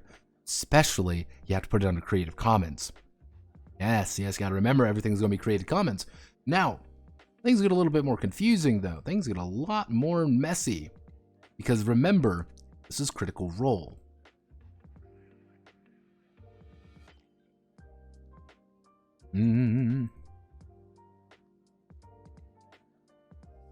Critical Role makes millions a year on fucking Twitch. Do you really, really think they want anyone getting a chunk of that money? No. They want absolute IP control. This licensing agreement, they want to put their own thing in there. They want to say this work is based on Illuminated Worlds, found at www.darringtonpress.com/illuminatedworlds. Product of Darrington Press, developed and authored by these people, and licensed for our use under our special license or something. That is the power of this. They don't want to cite it. They don't want to... It's a tip of the hat. But that's all. Because they don't want to give them a dime. That's the funny part. I can make and get control of the IP, and I can make a Forged in the Dark hack and still get control of the IP and where it gets sold, though. Yes, but if you want to legally use the Forged in the Dark license, you actually have to put Forged in the Dark in there. That's the funny thing. That's how they get you. Because if you don't do that, technically they could sue. That's the funny thing. They could technically sue you because you've broken the licensing agreement. Because you've stolen their wording. You see where things can get... It's pretty much a way for people to get really shitty with one another. That's all it is, McNancy. Like, if you write your own Forged in the Dark game and just change the wording enough, you're fine. You're absolutely fine. This is what these guys did. But just citing them doesn't cost me anything. You're linking to them. It's not a cost to you. It doesn't cost you anything. You're giving them clicks, though. Because people are going to click on that link because they want to know where it comes from. That's all it is. It is a big, happy family. Everyone works together and everyone makes money. It's... Obviously, these guys don't want to give them. Advertising and reach aren't free. Exactly. They don't want to give Blades in the Dark that licensing right. That's it. Yeah, mentioning their name is free advertising. They don't want to do that. They want to give John Harper... Oh, well, this is a big... But they will link to me also. No, they won't. won't. Silly McNancy. Silly McNancy. It won't. It might. It might not. But that's the thing when it comes to these bigger companies, McNancy. This is the big thing when it comes to these bigger companies. They don't want to be now indebted, effectively. Darrington Press does not want to be indebted to John. And they are trying to make their own thing. For you, making your own Forge in the Dark hack, it's a net gain for you. It's a net positive. For the $14 million...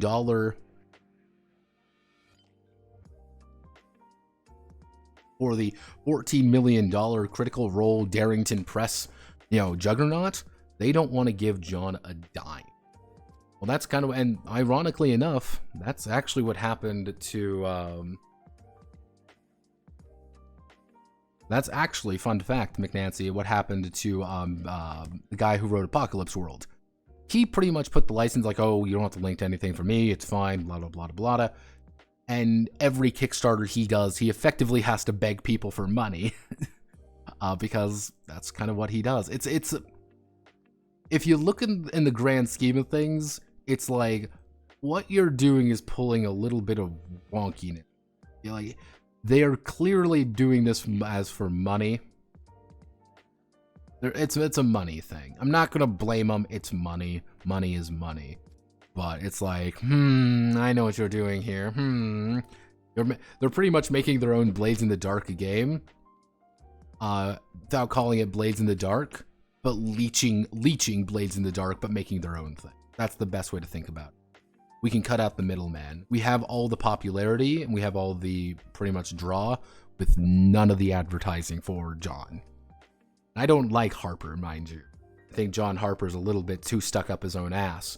However, we're all one big happy family, right? We're all one big happy family. This industry is rotten. Always has been. Not refreshing until the illumination track is completely filled, so use them wisely. So you're always getting... So you're able to heal a little bit. Yeah, heal all of one of player's marks. So... Okay. Scars, harm, and horror. So harm doesn't harm you. This is, fun fact, this is almost exactly 1-for-1 of how Blades in the Dark does its damage. Because in Blades, the entire idea is you've been stabbed by a knife, you just have the stabbed with a knife condition effectively. I like the way they do it better in Blades, because in Blades, the idea is, instead of just this, you have like severity of damage. So if you have a bunch of little damage actually adds up. So you're saying they don't want to give people the idea to check out Blades in the Dark, but the book literally says go out, check Blades in the Dark. Instead of putting the license there, they give them a small shout out. A little thing right there. A little, barely 2 sentences, McNancy, rather than a full license agreement. Rather than a legally binding license thing, they've just given them a little snippet. That's the idea. It's literally legalese. That's what they're doing. They're trying to avoid giving him licensing stuff. That's all it is. They don't want anything in Creative Commons. Most likely, that would be my guess, is they want to make their own SRD. And they want to pretty much have people make Illuminated World content, not Blades in the Dark content. Because they benefit more from Illuminated content than Blades content. That's effectively what they're trying to do. Hey, check out this guy, but please make stuff for us. Effectively bypass legal, but they give them lip service that they can be good within the common RPG player. Effectively. It's not, they're not trying to be malicious. Here's the thing. There is no hint of malice here. Darrington Press is not going, I have subverted them. I have subverted. Matt Mercer is not cackling madly as he stabs the fucking voodoo doll of John Harper. No. There are a bunch of people sat around a table, and a lawyer came up and said, you are not going to cite them. We will not be able to pretty much keep certain aspects if you do this. So we're making our own system we're making our own thing that's effectively this other thing, but we're going to have the reach. It's going to be Darrington Press. And here's the funny thing. There are people who have never heard of any other role-playing game except D&D and just watch Critical Role. You see where things get a little fun here, because again, it's inspired by Blades. It's just inspired. I can say I'm inspired by D&D 5th edition. I could just copy everything one-to-one, but I'm inspired. Very different. It's wording, it's legalese, it's effectively people being stupid. I love legalese, don't you? Again, I don't think there's a hint of malice here, though. I don't think Darrington Press, I don't think Matt Mercer, I don't think any of these fucking guys are going out of their way to be evil and, like, steal money from Harper. No. I think they are looking out for number one. I got shine on, I guess. They're not like they need money, let's just say that. Yeah, body scars, example. The setting, okay. Apparently the rest of this is literally just setting details. You want setting details? Cool. I'm not really gonna go over any of the fucking setting stuff. Not really. Chapter S archive, light keepers. Shyla Badurdi. An old fair Naomi Malik, conservator in the 4th Pharaoh. She leads a team that protects and controls the Robin Suarez. Xander Dikari. Shyla's on this list, and I'm not. Shyla. Additional organization, Exotic Order of New Sciences.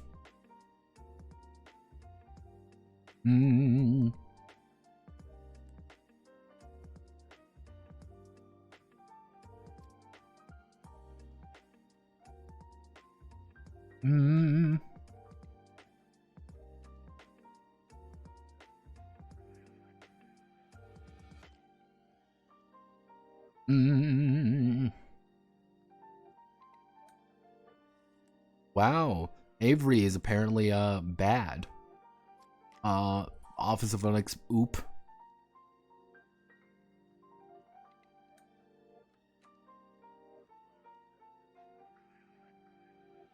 I mean, at least we've got the full diversity quota, you know, lots of women and lots of they, thems.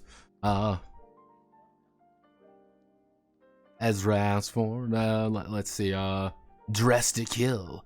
This is the, looks like this is the very basic. Yes, Kiko Nakamura. Of course it's Nakamura, it's always Nakamura. The Stop Game wife of Yale. Under my workers coming to Venom's horrific effects. Booker Davis. Oh no.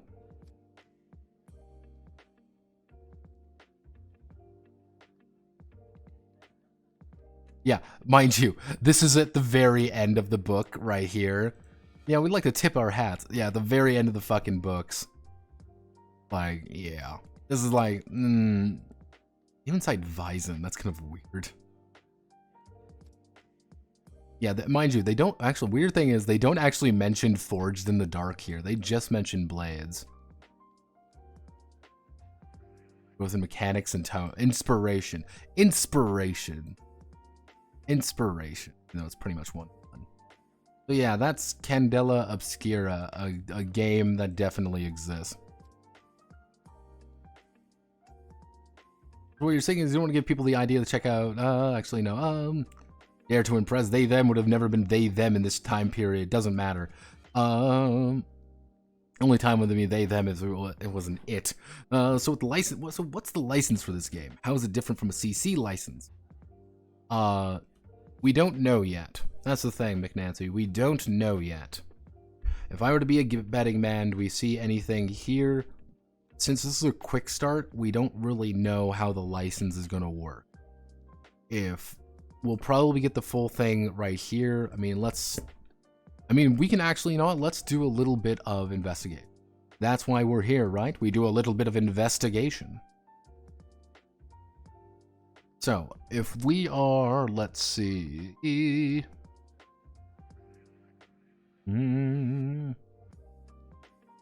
Here, technically,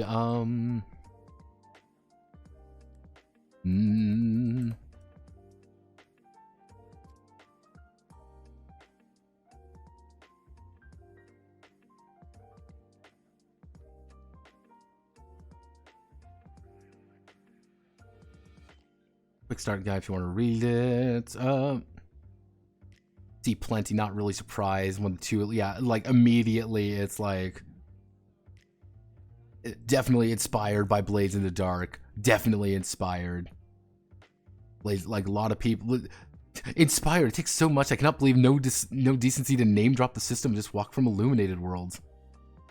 Like they're going to sign credit on the inspired full book, so that's good. They've updated the quick start guide to include the inspirations. They updated the quick start to do this. Is listed as a designer on Blades in the Dark. Yeah, apparently he's literally a designer of Blades in the Dark. Oh, interesting. Let's. Wow, this iteration of Forge in the Dark. It's weird saying it's an iteration because it's a different thing. Spencer blocked me, by the way, so I can't see anything from Spencer. So like, let's see.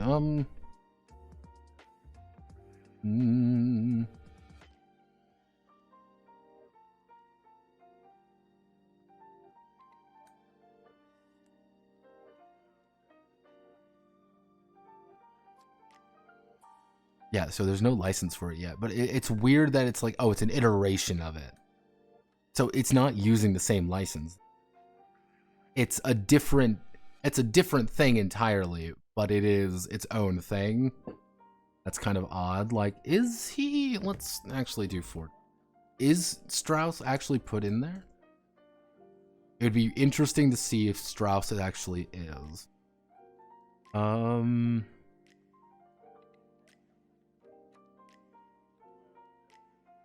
No, that's not. Yeah, they don't want you to link to here, by the way. That's the thing. They don't want to put this logo anywhere. Like, yeah, Scum and Villainy right here. Forge in the Dark game. Yeah, you kind of see even here, these are his two games that he's worked on. But you also notice that, yeah, this is both for straws. Like, do we find a good way up?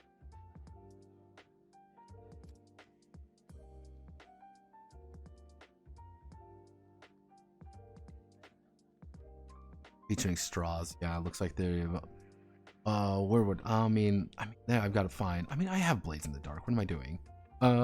Let's not do that. That's a bad idea. Let's close out of everything here. Candela. Let's check. I'm like 90% sure I have the Blades in the Dark book. Blades in the Dark version 8. So John Harper is put right there. Let's see. Game design. Yep, consulting designer right here. You kind of see that. Actually, no. I said consulting designer. Strauss. So yeah, he was right there. I mean, do we have? Let me see. It would be. Let's put in here.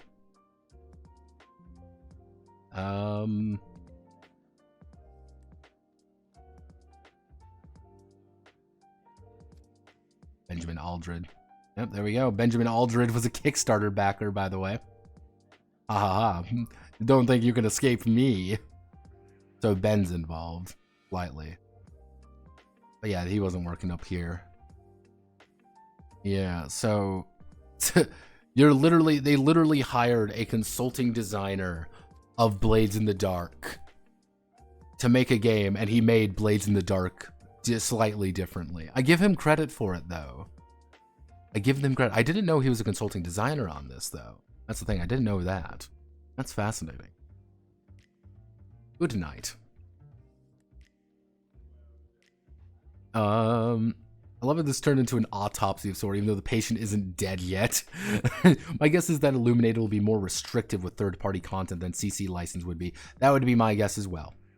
My guess would be they're going to either restrict it, or they're going to want to put in the goodnight loop. Or they're going to want to put in things like, make sure to follow us on Darrington Press. Make sure to follow us here. Make sure that this is kind of more of an official, through official channels kind of thing. Because you got to remember, the writer of Candela is one of the main, is effectively a writer on Critical Role. He's a quote game designer for Darrington Press. He's one of the writers for the show, because that's what it is. So my guess would be, it's not going to be like a tight, I wouldn't say it's a tight-knit community or whatever, but it's going to be the people who are in it are going to be in it. People who are not going to be in it are not. My guess would be any ideas the cast members have, they're going to be able to use this Illuminated Worlds for it. And I think the best way to word it is like they've made a very generic system they can slot into anything. Because think about it. Let's really break this down real. Because if I open up, like, here's the field guide. Like, this is just like the basic field guide things of what you're really going to be doing. The circle sheet. What do we, like, not even that. Let's go to the pre-gens. I just want to demonstrate something real fast for everybody. Break this down. Let's just break this down of what you see, what kind of abilities are on the left there. All of those are very simple. All of those are very universal even. All you really need to do is to change the nature of things. Let's do some game dev work, okay? Let's do some game devery. Just to show everybody the power of game devery. Let's say we want to make a fun and exciting new game TM. Let's say we want to do that. We're going to slap the fun and exciting new game TM right there. We don't need Candalabra, Ultimax or whatever. This is fun and exciting new game. Now, fun and exciting new game, of course, has some new rules. We're going to do 4chaner. There we go. That's going to be one of our new role. We're going to be a 4chaner. What's our specialty? It's going to be a shit poster.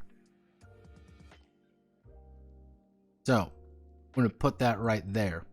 Specialty shit poster. Cool. Now, all we really need to do here, at the end of the day, is we're going to need to change this. We're going to have to give these 3, mind you. Just 3 of these. And if you really look at it, it's... My guess would be a lot of these are going to be questions, or like you just get to keep something. How you're going to be asking a question, or you're going to get something right off the bat really easily. You're going to get something. You ask a question to get a thing. That's what it's really going to boil down to. Specialties are going to be a little bit different, but if we really look at some of the specialties, it's like, hey, if you have this, you get a special piece of equipment. You spend this to negate something. Once per assignment, it's you get a bonus when you spend this. And even right down here, you get a thing. Cool, you get a thing. You get a special thing. You enroll something more special. That's kind of the idea there. My guess would be anytime any of the main cast, the hack that's as modular as the parent game. Exactly. That's what they want to do. They want to break it down to be as modular as possible. So anybody in the cast has an idea, they get one of the writers in there, the writers make a game, and then they just make it. It's like, there, we're done with it. And now we publish it, we slap the right names on it, we do the right things, and then bada bing, bada boom. Effectively, the playbooks will just be tailored to whatever the actors want to play. Yeah. And it'll be the thing is, it'll be modular enough. The important thing, it'll be modular enough that you can just freely add in whatever you want. You want to add in some more things to Candalabra? You can. You want to add in something to illuminated fantasy. You totally can. It doesn't matter. All it is a block puzzle. And you're just subbing out the blocks. It's all you need to do. You can pump out a game, if I'm correct on this. You could probably pump out a game not even once a year. I mean 6 months. Yeah, whenever they make a new mini-series, they can just make a new book to sell. Literally resell a resell of RPGs. Exactly. Any mini-series is now going to be one of these illuminated world games. They play maybe a small campaign of 4 or 5 episodes. They sell the book. It's going to be the same as last time, but it's different. And of course, you want to buy the other books, right? You want to get the other thing. That's all you need to know about it. You get some lore writing. You don't even really need to teach people to sit. Like, overall there, we got a vast majority of the actual game pretty quickly. That's all you really need to know. You copy and paste in what you need, mostly putting in the license, and you're done. That's it. Made the entire game. You don't really... Yeah, and a giant ad. Exactly. I think that's the plan. No malice, though. Remember, there is no malice in what they are doing. Not a single hint of it. I don't think Matt Mercer is plotting the downfall of the tabletop role-playing game industry. Matt's playing a long game, and he knows his players are fucking stupid. They cannot play anything more advanced than Blades in the Dark, because people won't understand it. But, here's a big thing. This is actually a fairly...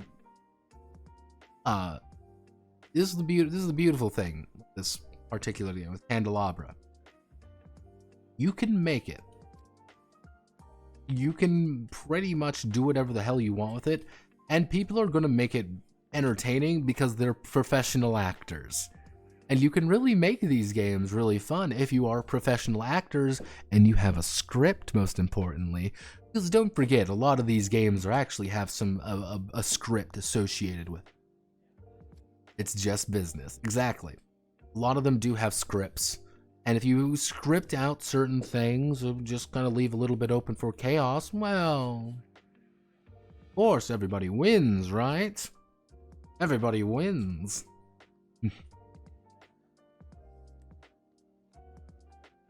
Especially if games do well. If a game does well, let's say for some example, someone does a third-party game, and it does really well, what they can do is they can play it on stream. Suddenly, that book makes hotcakes. They make a shit ton of money because they're streaming it. Don't forget, they're streaming it. And then suddenly, it's like, yeah, cool, we've made a shit ton of money. They've made some money. We're all happy. There's no malice and stuffing wads of cash into your ears and screaming, la, la, la, la, la. Exactly. There is no malice in the $14 million company that has made bank doing this shit, and they just want to continue making bank. I'm going to go over Daggerheart. Rest assured, I will go over Daggerheart when that comes out. We'll do something similar to that. Because I find that interesting. Because I want to talk more about it. Because Daggerheart is... I think Daggerheart will most likely be part of a very long-running series of cases, which is going to be, hey, so you've wanted to make 5e. It's going to be refugees of the OGL crisis. I'm curious to see what they do with it. And it's great. I love it. I love the industry. I love tabletop games. I love the United Nations. I will eat the corn syrup. Honestly, love the cries of bemoaning socialist cucks who realized Critical Role made millions off of Twitch during that league. Yeah, they made an absurd amount of money. And it's like, people forget the Wendy's promotion. And I'm just going to bring this up as I kind of end this stream. Welcome to, again, every single day, I want you to remember, Critical Roles did a Wendy's promotion. Matt Mercer was directly involved in promoting Wendy's products. You see Matt Mercer right there, promoting Wendy's. Man, I love Wendy's. Again, it is effectively lost media at this point because it's like, no shit. I watched the Wendy's episode. Oh, please do the Wendy's episode. Yeah, they probably make some money that's not recorded by Twitch that are promotion based. You know, the worst part was the Adventure module was the guide on how to railroad your party. Yeah, it's great. I don't know what you're talking about. I rewrote Feast of Legends out of malice more than anything. But yeah, no, it's one of those things where you have to remember. You did? Yes. Why? Like, you did where? Why? Malice. Pure unadulterated malice. I got really bored. If you want the full explanation, I got super bored. So I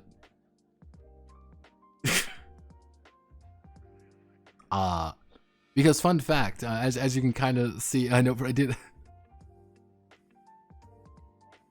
Yeah, Notepad. I even opened it up and they're like, Notepad, why are you writing this? Because I hate it. I can honestly say I loathe Feast of Legends. It's something I hate. It mocks me. It mocks us as a collective subculture, tabletop game enthusiasts, because it's not good. It's terrible. But don't worry, the masses will eat it up and meme this marketing endeavor into critical acclaim. It's not serious. Anyone worth their salt can tell you commits the sins of tabletop gaming. But the part that stings, no one cares. No heart went into making this. This wasn't someone's baby or a company in the industry with fans. It was made by an outsider waltzed in, flopped its $1 million dick on the table and told us to like it. Yeah, it's legitimately, I was just like, I hate this. So I kind of just kept writing things and just see what I was doing. I took some of the ideas inside of it. This slowly morphed into what would be later known as Notepad D20. It's a subsequent Notepad D20 games turned out a little different. But generally speaking, yes, the chicken class. 4d6 plus 4 hunger points. Don't forget, everything is food-based. Various abilities. I had to write a shit ton of new abilities for this game. Give a little mix up to character of the same class as well as make a Vermintide 2 reference. Yeah, I did so fucking many of these.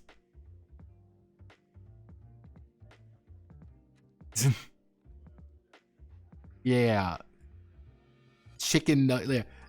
Yeah, the order of the chicken nuggets. You can do that. Orders of the beef. Order of the baconator. We've got order of the Sawsome Burger. I actually had to open up the Dave Burger. Have no fear, the Dave Burger. You want to be a frosty magician?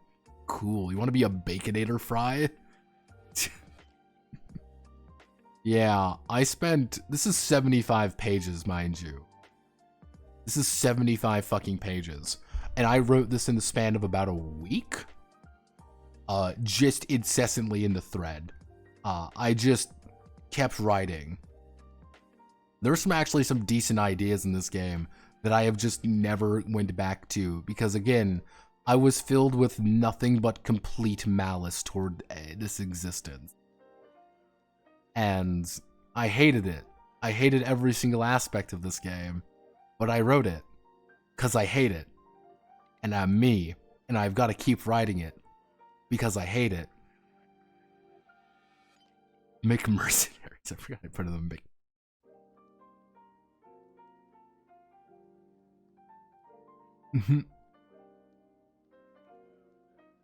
Yeah. Yeah, proof of concept. Knight of the Whopper. Knight of the Rodeo Crispy Chicken. Knight of the Mozzarella Stick.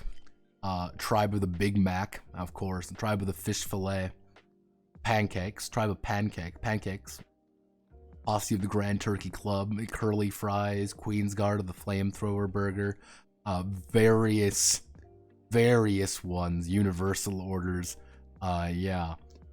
Welcome to Feast of Legends, the Clapback Edition. It's 75 pages. Did you change it from a D20 to what? It's 75 rage pages? Yes. It is. That's the beautiful thing.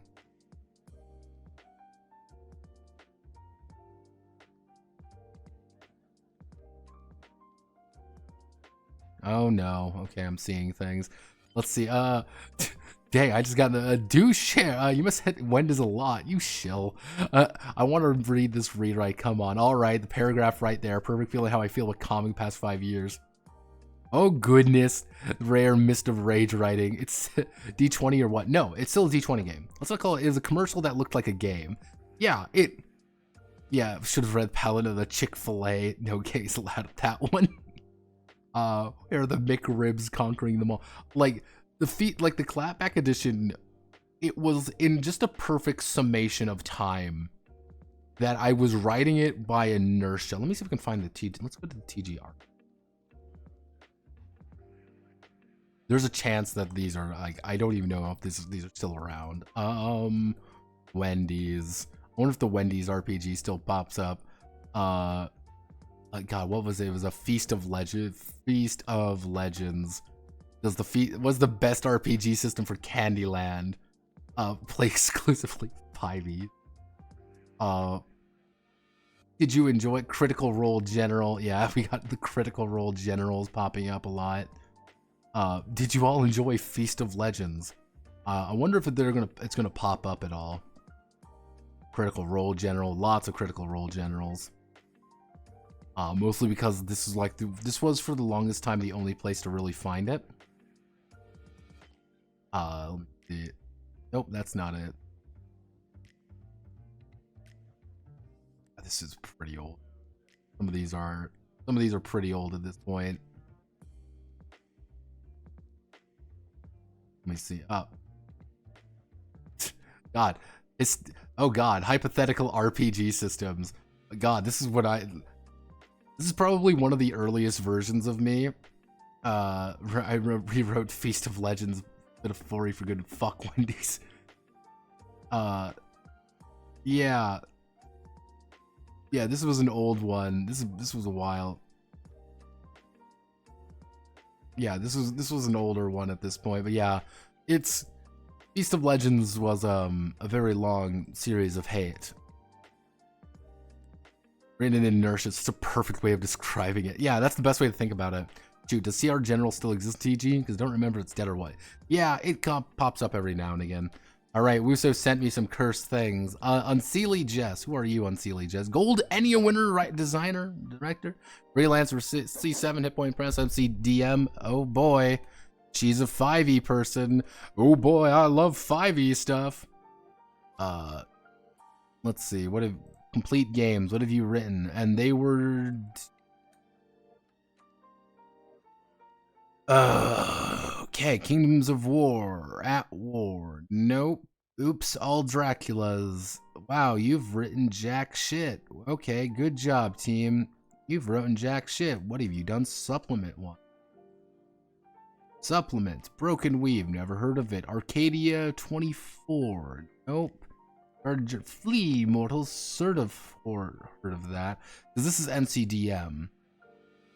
Queer Finder, cool. Slayer's Almanac, a lot of freelancer stuff. Playing Possums. Someone actually offered me, a commissioner actually offered to pay me real rates, fun fact, recently. I'm like, nah. So this is Unseelie Jess, so this is what we, thank you for everyone who filled out TTRPG freelancer pay survey. I'm happy to see the results. So these are cents per word are roughly here. So we're about 12 cents per word. They want to pay me the going rate of about 10, which is pretty average. To give you an idea, my last project, I got paid, let's do price per word calculate. Price per word calculator, just to double check things. We will do, let's do, this would be, and let's do End Towards the Dawn. This was probably the last one. I got paid, no, this isn't. Actually, so, let's see. We want to do, total word count was 1,500. Right, actually, no. We want to do order price. They paid 90. we're working at about 15. I think it was about 1,200. I think it was 1250. I got paid less than a cent per word, roughly, on the previous commission project, just to give you an idea. I don't usually pay too much. So yeah, these are freelancer rates. So let's see. Respond to the query reporting on 114 companies. 7, 8.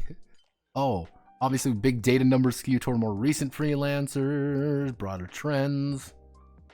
4 a word, 2 a word, yeah. So average 30. Who the fuck is paying 35 cents a word? Jesus.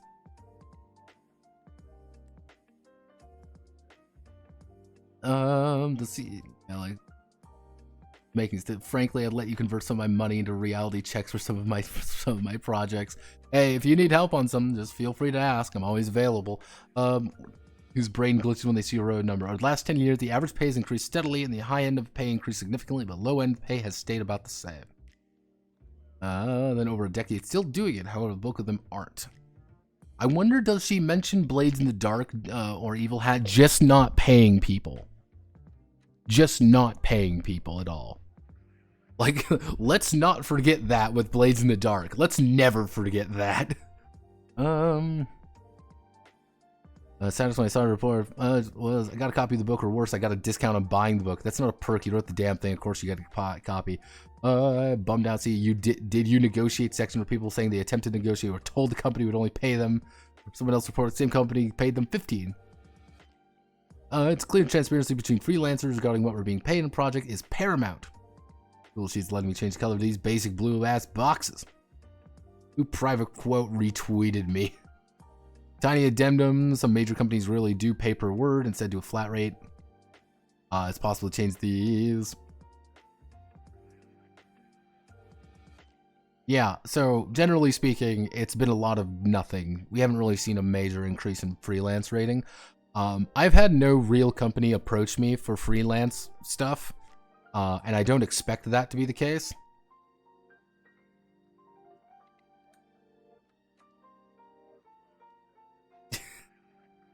I'm not fail free, I'm feel good. Never forgetty. That one came truly from your lungs.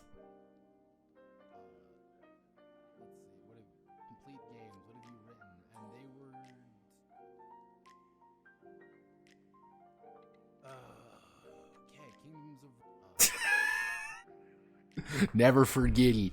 But yeah, no, here's the thing when it comes to freelancers and like that. We have a shit ton of people in this hobby, like who write things, and there's a shit ton of people who want to get who want to get paid. A lot of people who write games do not get freelancer paid. They do not get paid at all for these things. They actively lose money in a lot of cases. That's why I see a lot of people who go like real hard investing into their games. I'm not going to be like, you are doing it wrong. It's more along the idea of like, are you making connections with people? Are you? If you're not making connections with the right people, you're not going to get freelancer gigs. I'm a jackass. I'll be the first one to say it. I'm a fucking monster. I go over people's games. I talk about them. I kick down doors. I say your game sucks. Here's why. You know, like I will always be able to. I will be able to explain most of my opinions pretty consistently. Some of the older ones I've changed over time, and I just never remade the video because but I can explain to you just about every single one of my positions in graphic fucking detail. But I understand why freelancers don't get paid that much is because, how do I want to word this? One of the most common things you'll see in just about any position is, let's say, for example, there are 100 people who 100 people looking for work. Actually, we'll say 100 workers. There's 100 people working. Now, the company needs effectively, let's say, 3 people to write a thing. They need 3. There are 100 people willing to do it. But let's say 10 of those people, they want 25 a word. They want 25 a word. They're not going to get jack shit. Like, let's say 60 of those people are willing to negotiate for about, let's say about, 15 a word. 15 a word. This is a complicated set. No. The people on the bottom there, those final third, let's say there's about 20 of them, they're willing to work for about 10 a word. This is a big maybe. Those last 10 though, they're willing to work for fucking free, effectively. They're willing to work for slave wages because these are, horrifically low. They're willing to do this pretty reliably, but doesn't say they're good. But the thing is, this company damn well knows that they can get people for this. They can just say, oh, I want 25 a word. No, you aren't. You're not going to get that. Because there's a dozen other people who are going to work for less. Because there's a dozen other people who are going to work for a lot less than you. Because if you look at here, even if you look at this little graph here, you kind of see over here on the 21 to 2023, this is a very good graph, relatively speaking. But like, you see the medium right about here.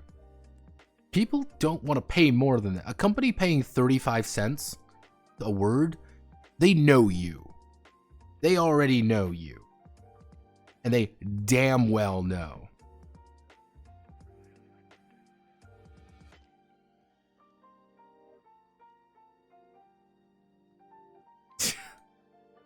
You are starving artists, which hate the artist. Are you making connections? No, I don't know how. See, that's the funny thing. People are being like, oh, are you making connections? I'm like, fucking how? Like, how do I like go out there being like, hey everybody, time to be nice. Hello, Gilla, it's me, Notepad and on. I'm your best friend. No, fuck that. I'm gonna be honest with people. The people, it's funny, like the people I've connected to are active schizophrenics. Like, it's just the schizos that like me. And I've cultivated an audience of schizophrenics. That's why you're all here together.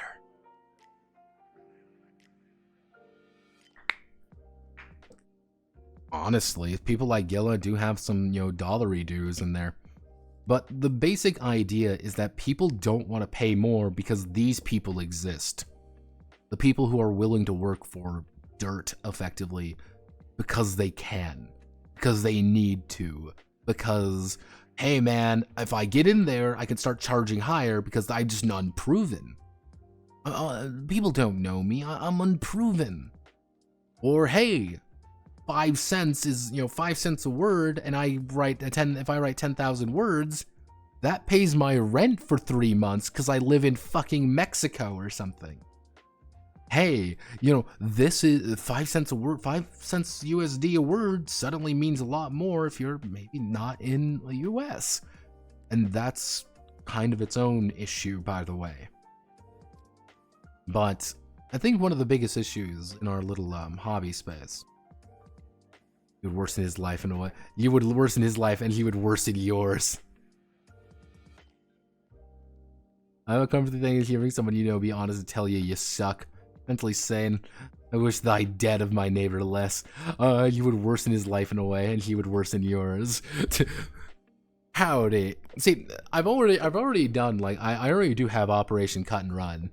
Like, I'm ready to burn this entire thing to the ground. And that's why I've been, like, slowly building things up. It's just like, this is a persona. I damn well know this is a persona. This might be my completely unfiltered dog shit opinion. But, Cotton Rotten? It's Cut and Run. It just burned down the entire thing. Did Osprey ever get back to you? No, they never did. It was a gamble. They never really got back to me. I'm gonna have to read. I'll fix up. Eagles and Rifles, as of right now, is looking to be the next PDF project. So that'll be cool. I think that'll be fun. But yeah, Osprey never got back to me. They said, hey, we received it, we'll direct your inquiry. That was 2 months ago, almost 3 months ago. Don't know if we're ever gonna get it. Not even a no thanks, damn. Yeah, I'm not too surprised. I'll keep going. That's all I can really do. That's all I can really do. But yeah, I'm unsurprised. I'm not surprised by this. Because here's the thing, I can make a wild guess that these numbers are also fucked because of this person. The people being paid up here should be in a different bracket. Because I can guarantee you there is probably very little, do you know the person here, or people were outright lying. Where, hey, I got paid 35 cents a word because I'm best friends with the person. Hey, I'm getting paid 35 cents a word because it's a money laundering scheme. Hey, I got paid 30 cents a word because I wrote a paragraph. And if you go under that, like, I got paid 35 cents a word for a paragraph, then that changes things versus I got paid 35 cents a word for writing a 1500 word book. Hey, I got paid 15 cents a word for a 20,000 word book is a lot different than I got paid 10 cents a word for a 5-page book. Very different amounts of money we're working with here, very different amounts of rates. And that's kind of the nature of the beast, kind of the how we do things. Welcome to the mess. It's a beautiful day, a beautiful day. It's a beautiful nightmare today. You can apply for stuff, Notepad. You have a portfolio if nothing else. I got paid this much out of a Kickstarter sum. Yeah, that happens a lot too. Frankly, it's a coin flip whether these supposedly popular things are just money laundering schemes. I have enough trouble writing for myself, yet alone other people. See, this is the beautiful thing, good old McNancy, is what you need to do is you need to have crippling autism like me. Just get crippling autism and write like 70 role-playing games, all different from one another. And once you do that, you can successfully, push yourself to the absolute limit. Push it to the limit. Oh, God.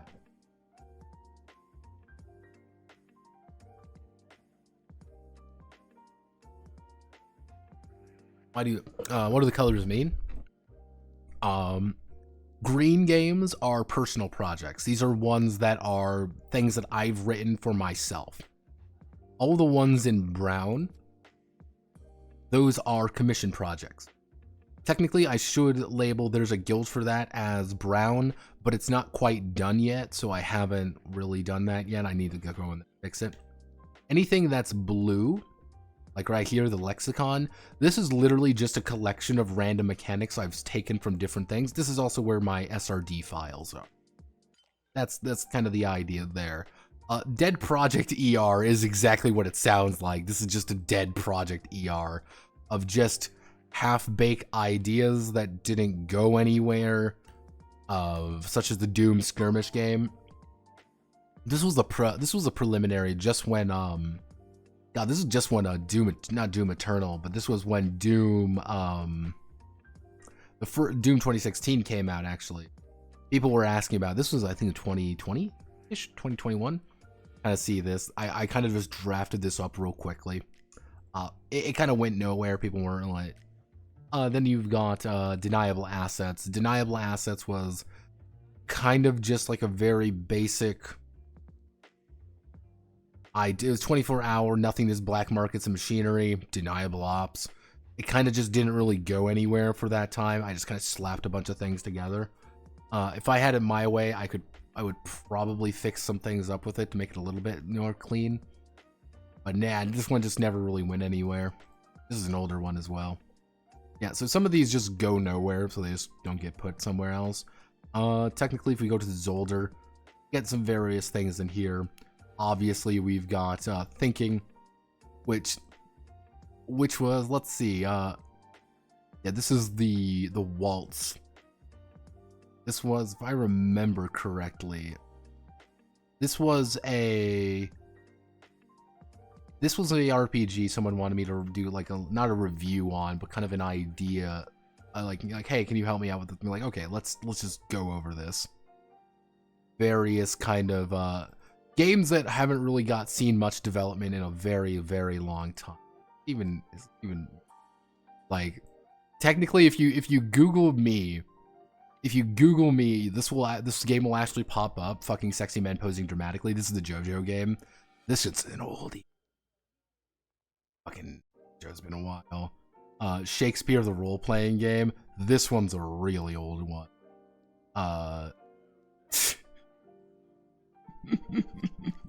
Yeah, that exists.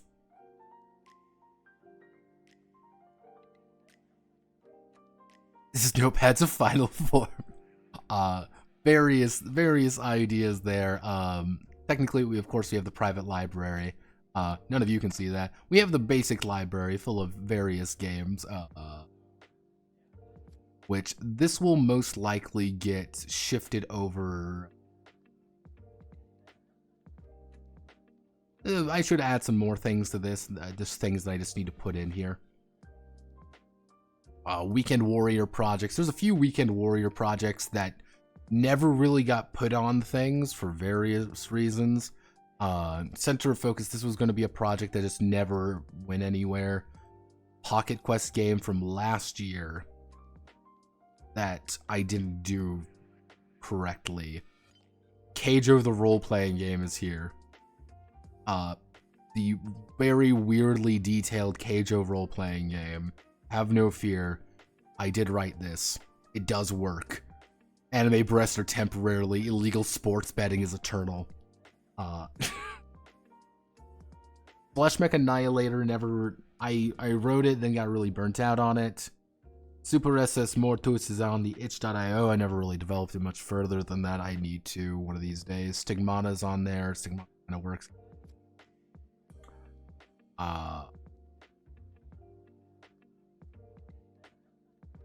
This I can explain much later.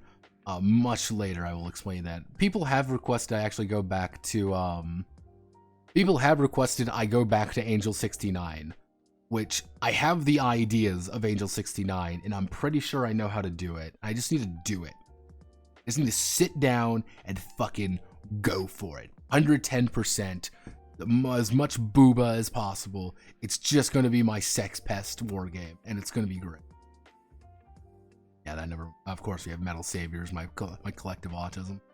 But yeah, no, there's yeah, my I got this is one thing to note. I got paid to write an Age of Sigmar Soulbound homebrew. This was before Legion of the Dead came out, and the guy who wanted it really wanted to play it. So he's like, just kind of wing it and see what we can do. I'm like, yeah, all right, I can do that. This should be fine. It wasn't fine. He liked it though. He liked it. That's all I can really ask for. But yeah, no, if you ever, I have a method to my madness, and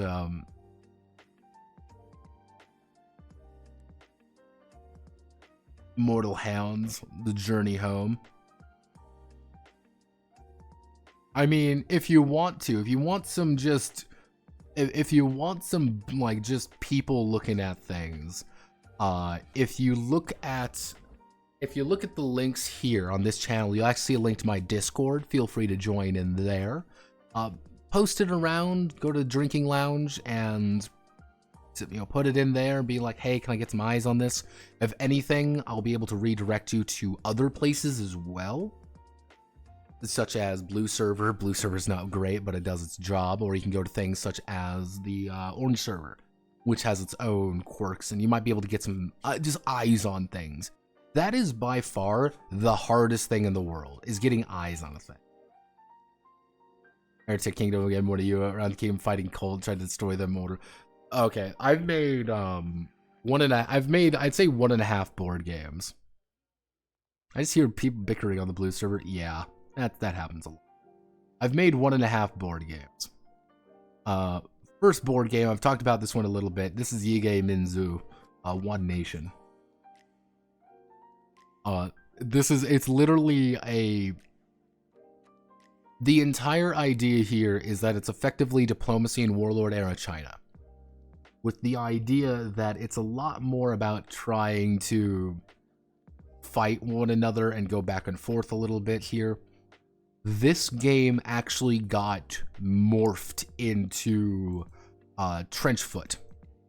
If you want to know what happened to this one, it got morphed into Trenchfoot, and I think that one worked pretty well. This is the half one. If you want to do a full one, let's see if I can even let me see if I can even find it.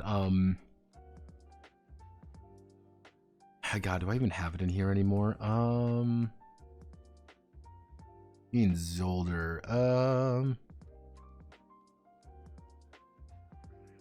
There we go. A long time ago, I made a game called War for Rayuba. This is Rayuba, by the way. The basic idea was that this was based off a thing for the Kill 6 Billion Demons War for Rayuba, like, challenge thing. I'm like, I can't really draw, but I can definitely do a book for it. I can like write a game for it. That'd be fun. So I ended up writing like an absurd amount of these things, just to see what could, just seeing what I could do. There's a few of these that are just like, oh, what was the one? Yeah, we got things like a kangaroo court.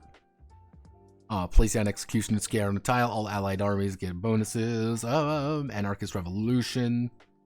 Thorn Knight's Banner. Traitorous Intent. Where was the one? Yeah, the idea was, depending on your role, you got different things at different points. And these were like cards you had to put down. One of the gimmicks behind the Pyre was that they had lambs. Where lambs were... you wanted to kill them. That was the entire idea. Is you got things like Crying Knight Jurgen, where it's like, do you remember your brother? This army nullifies the effect of any knight or imperial army champion in the opposing army. If Jurgen is killed, the army takes another move. It's like, oh, head on a pike, loyal until the end. During desperate kill loyal turner, the enemy lose 1d6 in must roll. As long as Maybell alive, you get +2 to the CV. If Maybell is killed. Yep. That's why you have things such as, what was it? What was it? Traitorous Intent. Where was it? Moss, Fire Support. Where was the one that I saw? There was one where you effectively could kill one of your own people. That was the entire idea why. Bastion's entire thing were that they were built around fighting as best they can. They were better fighters, but they didn't get anything more. Like, whatever you had was it, and they all hate one another.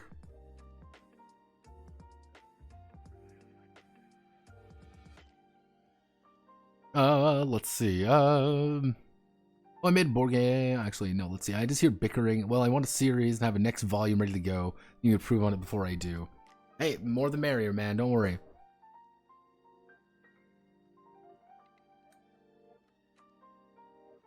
Oh, well, series, let's see, I actually worked quite happy. I am bickering. A willingness to overcomplicate mechanics. How do you fight the willingness to overcomplicate mechanics? The big thing there is get the mechanics on the table. I overcomplicate some mechanics. I'll be the first one to fucking say that. The big thing what you need to do with when you want to like fight the overcomplicated is step back from it and say, do I need to do this? Probably not, and just go on. It's better to, like, what happens, what I actually notice here a lot, and I'll kind of, this is a little bit easier to note, is let's say a game is composed of, you know, let's say like part A, part B, part C, part D. Like, just like, let's say it's made of 4 parts. What I notice is people will write this, they'll get through 100, yeah, like, okay, we got the core mechanic, we understand. Then the problem is when it comes to like part B, they'll be like, oh, well, I need to make it like 250%. And then they get to part C being like, I don't want to do this anymore. I'm going to take a break on it. Or they get to part D and be like, I don't really want to do this at all anymore. And then they just get burnt out by like overcomplicated things. What people need to realize is that you just need to do this. You just need to get everything on the paper. Once everything's on the paper, then you can start adding in things. You can start changing things. Like, hey, I can make this a little bit better. I can make this a little bit better. I can make this a little bit better. make this a little bit better. You can add on to thing that's already there. But people get burnt out when they realize they haven't actually completed anything. You put a lot of work in, and then nothing's done. That's the thing that's going to be the thing that burns you out more than anything. Is you've dedicated a lot of time, a lot of effort, a lot of everything. I mean, you're sitting there being like, it's not done. Like, I feel like I've accomplished nothing. That's the issue. And I see that happens a lot. AI, let's see. May I suggest use Bing's AI art program? You make a brave suggestion that I will use Bing.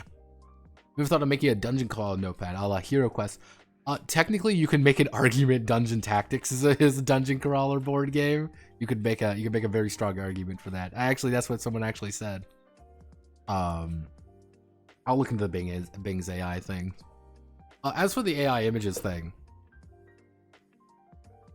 What I've actually been doing with the patron books is because I'm perfectly fine. Actually, not, this is a long project. I'm perfectly fine for not like owning the art. Like, I don't care. Because like, this is Sidewinder, for example. In Sidewinder, I actually provide every single generation. Every single generation I did for that game is right here. Like, if you want to take a look at it, it's right here. And everything that is there, if you want to use it for something, go for it. That is your fucking prerogative to use that. You want to use Victor the Mercenary Vulture? You totally can. I'm not going to stop you on it. I'm not selling you an art book. I'm selling you... Again, I'm not... My big thing is... I need Bing when you have Miro! Exactly. I'm not selling you art. I'm selling you a game. And it's like, oh, well, you don't own that. I mean, like, I don't really care about the art. Like, want to use it for something cool. That's my philosophy. I'm selling you a game and hope you enjoy the game. And there's a very long conversation to have about games and art and all that bullshit, but it is 10:45. I've been streaming for 2.5 hours. My throat is killing me, and oh, that's... Ooh, baby, there's my back. Let's just do 3, 2, 1. Ooh, 3, 2, 1. Ooh, oh yeah. So I'm gonna call it there. Thank you all for watching. My name is Notepad, and I hope you have a wonderful rest of your day. Godspeed, good luck. At the let's see. Tomorrow there probably won't be a stream.